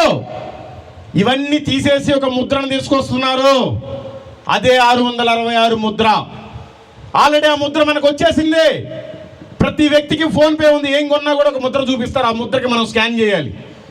మన కరోనా వచ్చినప్పుడు మనం ఎక్కడికైనా లోపలికి వెళ్ళాలంటే ఒక టెంపరేచర్ మిషన్ పెట్టేవాళ్ళు, ఇక్కడ పెట్టేవాళ్ళు, లేదంటే ఇక్కడ పెట్టేవాళ్ళు. మనకేం జ్వరం లేదంటే లోపలికి పంపించేవాళ్ళు. ఆ ముద్ర కూడా మనకి ఇక్కడ కానీ వేస్తారు. ఆ ముద్ర వేసుకుంటే మనం పరలోకానికి పాత్రులం కాదు. ఆ ముద్ర వేసుకోకపోతే ఇక్కడ శ్రమల్లో పడిపోతాం. మనం ప్రభుతోటి వెళ్ళాలి అంటే మనం మెలకుగా ఉండి ప్రార్థన చేయాలి. నువ్వు బాత్రూమ్కి వెళ్ళినా ప్రార్థన చేయాలి, నువ్వు పడుకున్నా ప్రార్థన చేయాలి, నువ్వు తింటున్నా ప్రార్థన చేయాలి, నువ్వు ఏ పనిలో ఉన్నా ప్రార్థన చేయాలి. నువ్వు మెలకుగా ఉంటేనే ఆ సౌండ్ నీకు వినపడుతుంది. నువ్వు మందిరానికి వచ్చి నిద్రపోతే నీకు ఎలా వినపడుతుంది? తెలుసుకోవాలి. వెళ్ళావా? 7 సంవత్సరాల విందు మధ్యాకాశంలో. మనకంటే ముందు చనిపోయిన వాళ్ళంతా లేచిపోతారు. ఆ తర్వాత మనం కూడా ఎత్తబడతాం. వెత్తబడితే మంచిది, మిగిలిపోతే చాలా శ్రమలు. వాక్యం సెలవిస్తుంది, 2 భార్యాభర్తల్లో ఒకరే వెళ్ళిపోతారు, 2 అక్క చెల్లెల్లో ఒకరే వెళ్ళిపోతారు, 2 అన్నతమ్ముల్లో ఒకరే వెళ్ళిపోతారు, 2 పిల్లలుంటే ఒకరే వెళ్ళిపోతారు. వెళ్ళిపోతే మంచిది, మిగిలిపోతే శ్రమలు. ఈ లోకంలో ఏం సాధిస్తావు? ఏమి సాధించలేవు. నమ్మకంగా ఉండు, ప్రార్థన చేసుకో, ఆయన రాకడలో ఎత్తబడు. ఆ తర్వాత 7 సంవత్సరాలు అయిపోయిన తర్వాత ఇక్కడంతా సాతానుగాడు పరిపాలిస్తాడు. 7 సంవత్సరాల్లో భూమిని మొత్తాన్ని పాడు చేసి పెడతాడు. నీతి న్యాయం ఏమి ఉండదు. ఆ తర్వాత ఆయన రాజుగా భూమి మీదకి 1000 సంవత్సరాలు వస్తాడు. 1000 సంవత్సరాలు భూమి మీద పరిపాలిస్తాడు. యేసు ప్రభు భూమి మీదకి వస్తాడు, నా కోసం 1000 సంవత్సరాలు పరిపాలిస్తాడు అన్న ఒకసారి చేతులు ఎత్తండి. ఎత్తన వాళ్ళు మొత్తం భ్రమలోనే ఉన్నారు. ఆయన నిజమే భూమి మీదకి వస్తాడు, అప్పుడు వస్తాడు, 1000 సంవత్సరాలు పరిపాలిస్తాడు. ఎవరైతే 2వ రాకడలో ఎత్తబడ్డారో వాళ్ళే భూమి మీద అధికారులు. ఆయన వచ్చి ప్రభుత్వం చేసేటప్పుడు మనకి ఏ హైదరాబాదో, ఏ విజయవాడో, ఏ ఢిల్లీనో క్యాపిటల్ కాదు. మనకి యెరూషలేమే క్యాపిటల్, అదే మనకి రాజధాని. 2వ రాకడలో ఎవరైతే ఎత్తబడతారో వాళ్ళు మాత్రమే అధికారులు. వారికే ఈ భూమి మీద పరిపాలన ఇస్తాడు. ఆ తర్వాత 1000 సంవత్సరాలు అయిపోయిన తర్వాత ఈ భూమిని మొత్తాన్ని పాడు చేసి చాప చుట్టినట్టుగా చుట్టి అగ్నిగంధకాలతో వేసి సంఘాన్ని మొత్తాన్ని తీసుకొని పరలోకం వెళ్తాడు. అప్పుడు పరలోకం. అప్పటిదాకా పరలోకం కాదు. ఎవరైతే చనిపోయారో వాళ్ళంతా పరదేశిలో ఉంటారు. ఎవరైతే పాపాలు చేసి చనిపోయారో వాళ్ళంతా పాతాళంలో ఉంటారు. నరకం ఇంకా తీయబడలేదు, పరలోకం ఇంకా తెరవబడలేదు. పరలోకం వేరు, పరదేశి వేరు, పాతాళం వేరు, నరకం వేరు. ఇప్పుడు పాపం చేసి చనిపోయిన వాళ్ళంతా పాతాళానికి వెళ్తారు, ఇప్పుడు మంచి చేసి చనిపోయిన వాళ్ళంతా పరదేశికి వెళ్తారు. ప్రభు వచ్చి 1000 సంవత్సరాలు అయిపోయిన తర్వాత అప్పుడు తీసుకెళ్ళిపోతాడు పరలోకానికి. పరలోకానికి కూడా ఎంట్రన్స్లోకి వెళ్ళడం. ప్రతి మనిషికి ఒక లెక్క ఉంది, దాని పేరే ధవల సింహాసన తీర్పు. ఆ తీర్పులో ఎవడో నెగ్గడు. నువ్వు ప్రభుని కలిగి ఉన్నావా? గట్టిగా కలిగి ఉండాలి. దేవుడు పనిచేయాలి. ప్రభు ఇక్కడ కూర్చుంటాడు, తండ్రి అయిన దేవుడు. ఆయన కుడి పార్శ్వం మీద యేసు ప్రభు కూర్చుంటాడు. పరలోకానికి వెళ్ళే మందంతా ఇక్కడ ఉంటుంది, పాతాళానికి వెళ్ళే మందంతా ఇక్కడ ఉంటుంది, నరకానికి వెళ్ళేది.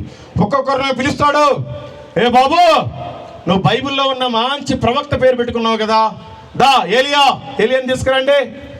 ఏలియా నా కుమారుణ్ణి నీ కోసం మరణించాడు, నీ కోసం పంపించాను, నీ కోసమే ప్రాణం పెట్టాడు, మరి నువ్వు నా కోసం ఏం చేసావు ఏలియా అని అడుగుతాడు. ఏలి అంటే ఆ ఏలియా కాదు, ఆ పేర్లు పెట్టుకున్న భక్తుల గురించి చెప్తున్నా. అయ్యా నేనైతే వచ్చానయ్యా మందిరానికి, చప్పట్లు కొట్టాను, కాసేపు నిద్రపోయాను, అందరూ వేసినప్పుడు అయిపోతే కానుక అయిపోతే బాగుందని కానుక వేసాను, వెళ్ళిపోయానంటే కుదరదు. వెళ్ళిపో నరకానికి. పలానా ఎస్ఆరమ్మని తీసుకురండి అయ్యా. వచ్చిద్ది. ఏమ్మా నా కోసం ఏం చేసావు? నా కుమారుని నీ కోసం పంపించాను కదా ప్రాణం పెట్టడానికి, నీ పాపాలన్నీ కడుగుపడ్డాయి కదా, నువ్వు పరిశుద్ధురాలు అయ్యావు కదా, నా కోసం నువ్వు ఏ గడ్డి పీకేవని అడుగుతాడు ప్రభు. ఆ రోజు ఏం చెప్తారు సమాధానం? అయ్యా నేను ఒక్క ఆత్మను కూడా రక్షించలేదయ్యా అంటే కుదరదు, వెళ్ళటమే నరకానికి. రే పలానా మల్లికార్జునరావుని తీసుకురండి రా. తీసుకొచ్చాను. ప్రభువా చెప్పండి అయ్యా. రే ఇడేం చేశాడు రా. అప్పుడు యేసు ప్రభు మన కోసం సాక్ష్యం చెప్తాడు. అయ్యా మల్లికార్జునరావు అనే వ్యక్తి ఒకప్పుడు త్రాగుబోతూ, మల్లికార్జునరావు అనే వ్యక్తి అయినా నా కోసం పాటుపడ్డాడు, పెట్రోల్ బంకులో పడుకుని సువార్తను ప్రకటించాడు, దేశం మొత్తం తిరిగి సువార్తను ప్రకటించాడు, 135,000 మందికి సువార్తను ప్రకటించాడు, 74 మంది బాప్తీసం తీసుకున్నారు. ఈయన పరలోకంలో చేర్చుకోయా నా కుమారుడు అని చెప్పాడు యేసయ్య మన గురించి సాక్ష్యం ఇవ్వాలి. మరి నీ కోసం ఇచ్చేలాగా ఉన్నాడా? కనీసం నీ ఇంట్లో వాళ్ళు సాక్ష్యం ఇస్తున్నారా నీ గురించి? నీ భర్త సాక్ష్యం ఇస్తాడా? నీ భార్య సాక్ష్యం ఇస్తుందా? నీ సహోదరులు సాక్ష్యం ఇస్తారా? కనీసం నీ పిల్లల దగ్గర సాక్ష్యం ఉందా? నువ్వు పనిచేసేవాడి దగ్గర సాక్ష్యం ఉందా? సాక్ష్యం లేకపోతే నీది నరకమే. నీకు సాక్ష్యం కావాలి. అందుకని దయచేసి మీకు దండం పెట్టి చెప్తున్నా, మీరంతా మా అక్కలు, మా అన్నలు, మా తండ్రులు, మా తల్లులు, మీరంతా నరకానికి వెళ్ళబాకండి. ఉచితంగా ఎందుకు ప్రకటిస్తున్నాం? మా డబ్బులతో మేము డీజిల్ పోసుకొని ఈ సత్యాన్ని తెలుసుకున్నాం. ఒకప్పుడు నరకానికి వెళ్ళే వ్యక్తిని ఇప్పుడు నేను మాదిరికరంగా ఉన్నాను. నాకు దేవుడు ఉచితంగా రక్షణ ఇచ్చాడు, అనేక మందికి రక్షణ సువార్తను ప్రకటించాలని నోరు చించుకొని అరిచేది ఎందుకు అంటే, మీరంతా సువార్తను నమ్మండి, నరకానికి వెళ్ళకండి, మీరు కూడా సువార్తను ప్రకటించండి, మీ పనులు మీరు చేసుకోబాకండి, దేవుడి పని చేసి చూడండి. అంత సంతోషం మీకు ఎప్పుడు ఉండదండి. నాకు ఇష్టం వచ్చిన మందు తాగా నాకు తృప్తి లేదు, నాకు ఇష్టం వచ్చిన నాకు సంతోషం లేదు, నాకు ఇష్టం వచ్చిన ఫ్లైట్ ఎక్కా ఏమీ లేదు. ఎప్పుడైతే ఒకరికి సువార్తను చెప్తామో ఆ సంతోషం చెప్పలేదండి. సువార్త చెప్పకపోతే నిద్ర పట్టదండి. మరి మీకు ఎలా పడుతుంది? మీరు నాకంటే ముందే దేవుని తెలుసుకున్నారు కదా, మీరు పుట్టుకతోటే క్రైస్తవులు కదా, మీరు యేసు ప్రభు దేవుడు అని నమ్మారు కదా, మీరు ఇంకా ఎందుకు బాప్తీసం తీసుకోలేదు? బాప్తీసం తీసుకున్న వాళ్ళు ఎందుకు బల్లా తీసుకోవట్లేదు? బల్లా తీసుకున్న వాళ్ళు ఎందుకు సువార్తను ప్రకటించట్లేదు? ఎందుకు మీరు ఆజ్ఞలన్నింటినీ పాటించట్లేదు? యేసు ప్రభు చెప్పాడు కదా, ఆయన దొంగ వలె వస్తానని చెప్పాడు. ఆయన ఎప్పుడు వస్తాడో తెలియదు. ఆయన రాకడలో మీరు ఎత్తబడితే చాలా మంచిది, వెత్తబడకపోతే మీరు శ్రమల్లో ఉంటారు. శ్రమల్లో తట్టుకుని ఉన్నారా? ప్రభు వస్తాడు. 1000 ఏళ్ల పరిపాలనలో మీరు ఉంటారా? ఉండలేరు. దయచేసి మీరు వాక్యాన్ని చదవండి, మీ పాస్టర్కి మీరు లోబడండి. చర్చిలో చీపిరి పెట్టి ఊడ్చిన మహాభాగ్యం అది. ఇక్కడ నుంచి సువార్త ప్రకటించిన అదే నీకు ఇస్తారు జీతం, నువ్వు బాత్రూమ్ గడిగినా నీకు అదే ఇస్తారు జీతం ప్రభు. అందుకని ఎవరైనా ఊడుస్తుంటే ఆ చీపిరి లాక్కోండి, నేను చేస్తాను సువార్త పనిని, పరిచర్య నేను చేస్తాను సంఘంలో.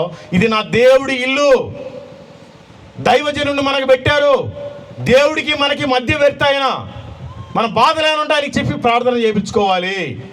నేను నా పాస్టర్ గారి మాట వినకనే నా జీవితం పతనం అయిపోయింది. ఆ రోజున కనుక నా పాస్టర్ మాట నేనంటే నేను ఈ పాటికి పెద్ద స్పీకర్ని అయిపోయి ఉన్నాం, పెద్ద పాస్టర్ని అయిపోయి ఉన్నాం. ఆ పాస్టర్ గారు చెప్తే నేను వినలా. జీవితం పతనం అయిపోయిన తర్వాత మా పాస్టర్ గారు గుర్తొచ్చాడు నాకు. అందుకని మనం చేసే పని దేవుడి చిత్తమా కాదా మీరు తెలుసుకోండి, ప్రార్థన చేసుకోండి. దేవుడి చిత్తం లేకుండా నేను అనేక వ్యాపారాలు చేశాను, ఉపయోగం ఏమీ లేదు.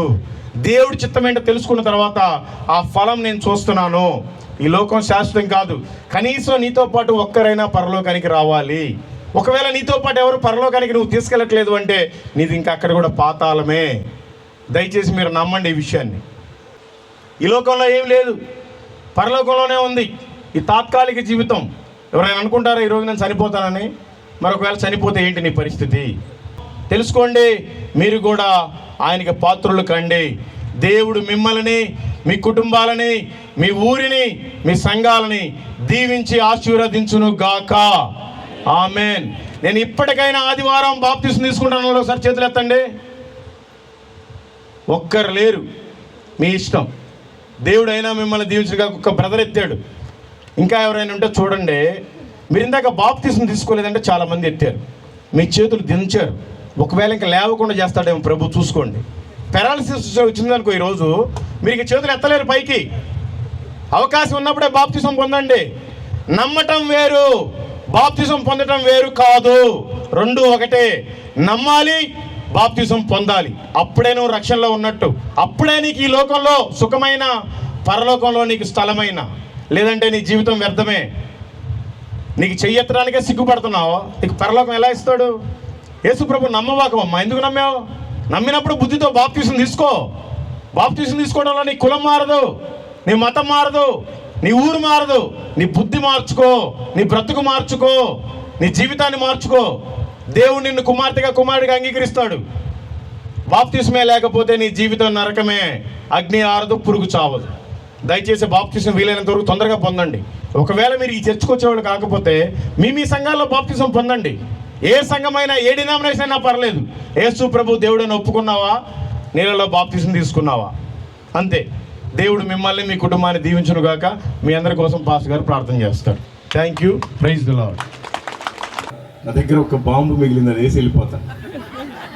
ఏమనుకోబాకండి. అంటే నేను మీకు సత్యాన్ని చెప్పకుండా నేను ఉండలేను. ఎవరైతే బాప్తిసం తీసుకోలేదో వాళ్ళకి రక్షణ లేదు. అంటే స్టిల్ మీరు ఇంకా పాపంలోనే ఉన్నారు. ఆయన పాపుల ప్రార్థనే వినడంట. నీ కానుక ఎవడికి కావాలి? నీ హృదయమే ఆయనకి ఇవ్వనప్పుడు నీ కానుక ఆయనకు అవసరం లేదు. అందుకని దయచేసి మీరంతా బాప్తిసం తీసుకున్న తర్వాత కానుక వేయండి, ఆయన అంగీకరిస్తాడు. ఎవరైతే బాప్తిసం తీసుకొని బల్లా తీసుకుంటున్నారో, మీరు సువార్తను ప్రకటించకపోతే మీరు ఆజ్ఞని అతిక్రమించి ఉన్నారు. కాబట్టి మీ ప్రార్థన కూడా వినపడదు, మీ కానుక కూడా అంగీకరించబడదు. ఇది సత్యం. ఏ పాస్టర్ ఒప్పుకున్నా ఒప్పుకోకపోయినా మీరు ఇంకా స్టిల్ లోకానుసారమే ఉన్నారు. మీ కానుకలైనా అంగీకరించాలి, ఆశీర్వదించాలి అంటే మీరు ఈ రోజు నుంచి మీ పద్ధతిని మార్చుకోండి. దయచేసి ఎవరైతే నమ్మారో బాప్తిసం పొందండి. దయచేసి ఎవరైతే బల్లలో చేయి వేస్తున్నారో వాళ్ళు రోజుకొకరికైనా సువార్తను ప్రకటించండి. అప్పుడే మీ ప్రార్థనను వింటాడు, మీ కుటుంబాన్ని దీవిస్తాడు, ఆశీర్వదిస్తాడు, పరలోక రాజ్యంలో చేర్చుకుంటాడు. మీరు వేసే కానుకకి అక్కడ మీకు రెట్టింపిస్తాడు. ఇది సత్యం. మీరు నమ్మితే మంచిది, నమ్మకపోతే మరీ మంచిది. దేవుడు మిమ్మల్ని దీవించునుగాక. ఆమేన్. నా నీతి సూర్యుడా ఉదయించినాలోనా, వెలిగించి హృదయాన్ని వెలుగుగా మార్చుమా. నా నీతి సూర్యుడా ఉదయించినాలోనా, వెలిగించి హృదయాన్ని వెలుగుగా మార్చుమా. స్తుతి పాత్రుడా యేసయ్యా, యేసయ్యా, స్తోత్రార్పణ నీకే తగునయా. స్తుతి పాత్రుడా యేసయ్యా, యేసయ్యా, స్తోత్రార్పణ నీకే తగునయా. నా నీతి సూర్యుడా ఉదయించినాలోనా, వెలిగించి హృదయాన్ని వెలుగుగా మార్చుమా.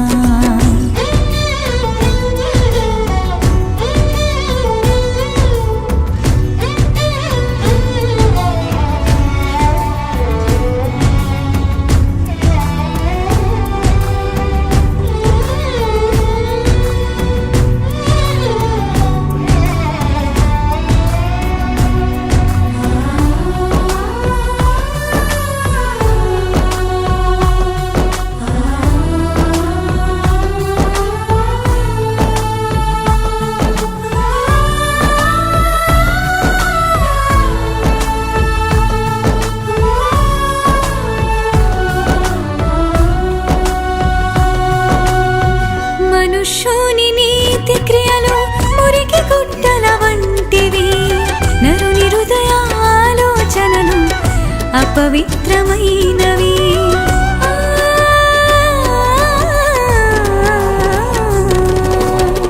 మనుష్యుని నీతి క్రియలు మురికి గుట్టల వంటివి, నరుని హృదయ ఆలోచనలు అపవిత్రమైనవి. నీ మార్గము చూపించి నీ చింతకు నడిపించి, నీ మార్గము చూపించి నీ చింతకు నడిపించి, నీ నీతితో నన్ను నింపి నీ దర్శనమీయుమయా. నీ నీతితో నన్ను నింపి నీ దర్శనమీయుమయా. స్తుతి పాత్రుడా యేసయ్యా, యేసయ్యా, స్తోత్రార్పణ నీకే తగునయా. స్తుతి పాత్రుడా యేసయ్యా, యేసయ్యా, స్తోత్రార్పణ నీకే తగునయా. నా నీతి సూర్యుడా ఉదయించినాలోనా, వెలిగించి హృదయాన్ని వెలుగుగా మార్చుమా. నా నీతి సూర్యుడా ఉదయించినాలోనా, వెలిగించి హృదయాన్ని వెలుగుగా మార్చుమా.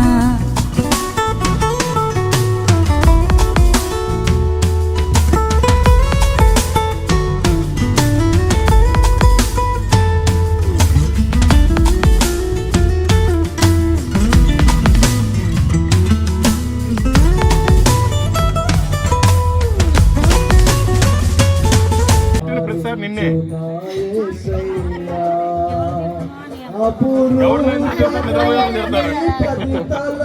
ఎవరు ఏం పేరు? ప్రభు కుమార్, దేవుడి కుమార్తె ఉంది మరి పేరులో కూడా. నీ పేరు కమలమ్మ, మీ అబ్బాయి పేరు ప్రభు కుమార్. అది ఇప్పుడేం తెలుసుకొని నువ్వు నిద్రపోతున్నావు, ఆయన ఏం చేస్తాడు తెలుసుకొని చేస్తావమ్మా. నువ్వు మారవాలి, నువ్వు కుద్దాలి అసలు నిన్ను. చేస్తానమ్మా. ఏం పేరు అన్నా మర్చిపోయాను నేను కూడా. నీ పేరు? ప్రేమ కలిగిన తండ్రి, కృపగల మా యేసయ్యా, మీకు స్తోత్రాలు ప్రభా. మీకు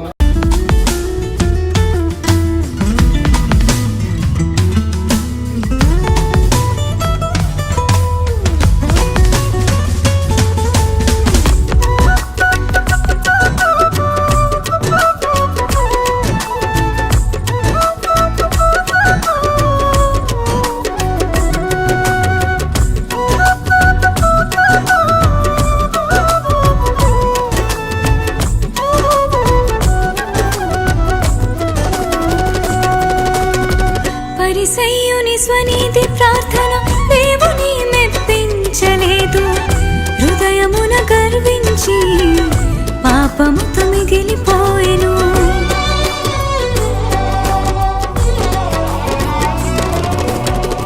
పరిసయ్యుని స్వనీతి ప్రార్థన దేవుని మెప్పించలేదు, హృదయమున గర్వించి పాపముతో మిగిలిపోయెను.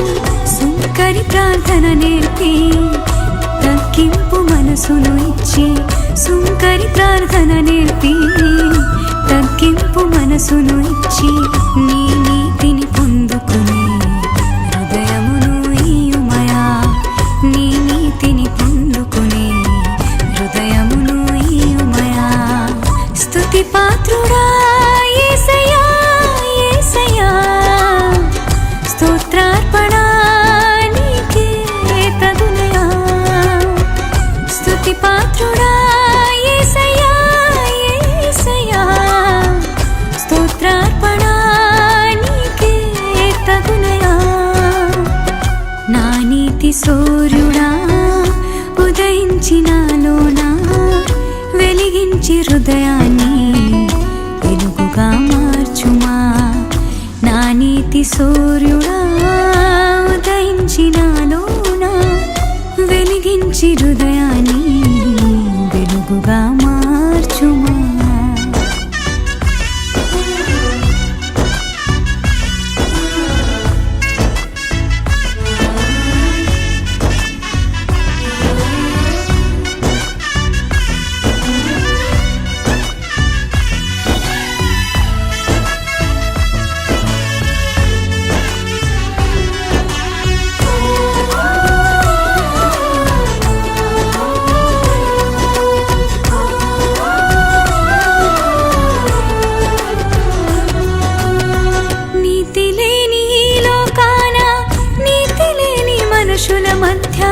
నీ నీతిని చూపించే జీవితమును కలిగి ఉందును.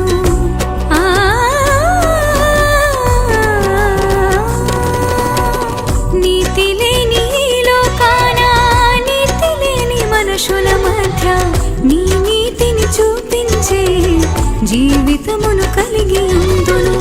నీ రక్తముతో కడిగి నా పాపము తొలగించి, నీ రక్తముతో కడిగి నా పాపము తొలగించి, నీ కృపతో దీవించి నీ నీతిని ఉమయా, నీ కృపతో దీవించి నీ నీతిని ఉమయా.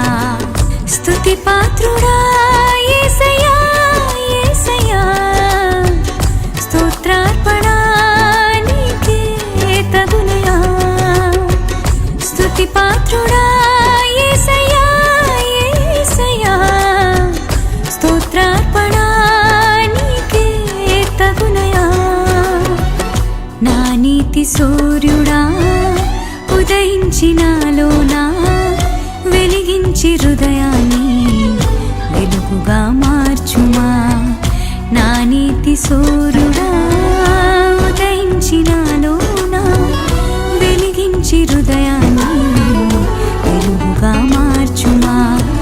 స్తుతి పాత్రుడా యేసయ్యా, యేసయ్యా, స్తోత్రార్పణ నీకే తగునయా. స్తుతి పాత్రుడా యేసయ్యా, యేసయ్యా, స్తోత్రార్పణ నీకే తగునయా. స్తోత్రార్పణ నీకే తగునయా. స్తోత్రార్పణ నీకే తగునయా.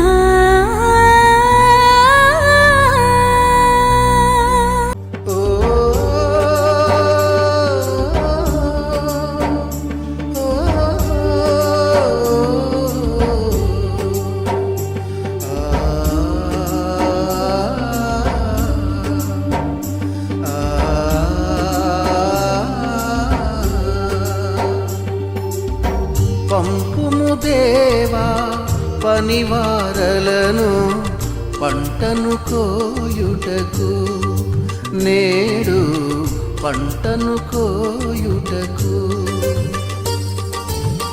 పంపుము దేవా పనివారలను పంటను కోయుటకు, నేడు పంటను కోయుటకు. కొంతమందియే శ్రమపడుచుండగా చింతయలేని క్రైస్తవులందరిన్ పంపుము దేవా పనివారలను పంటను కోయుటకు, నేడు పంటను కోయుటకు.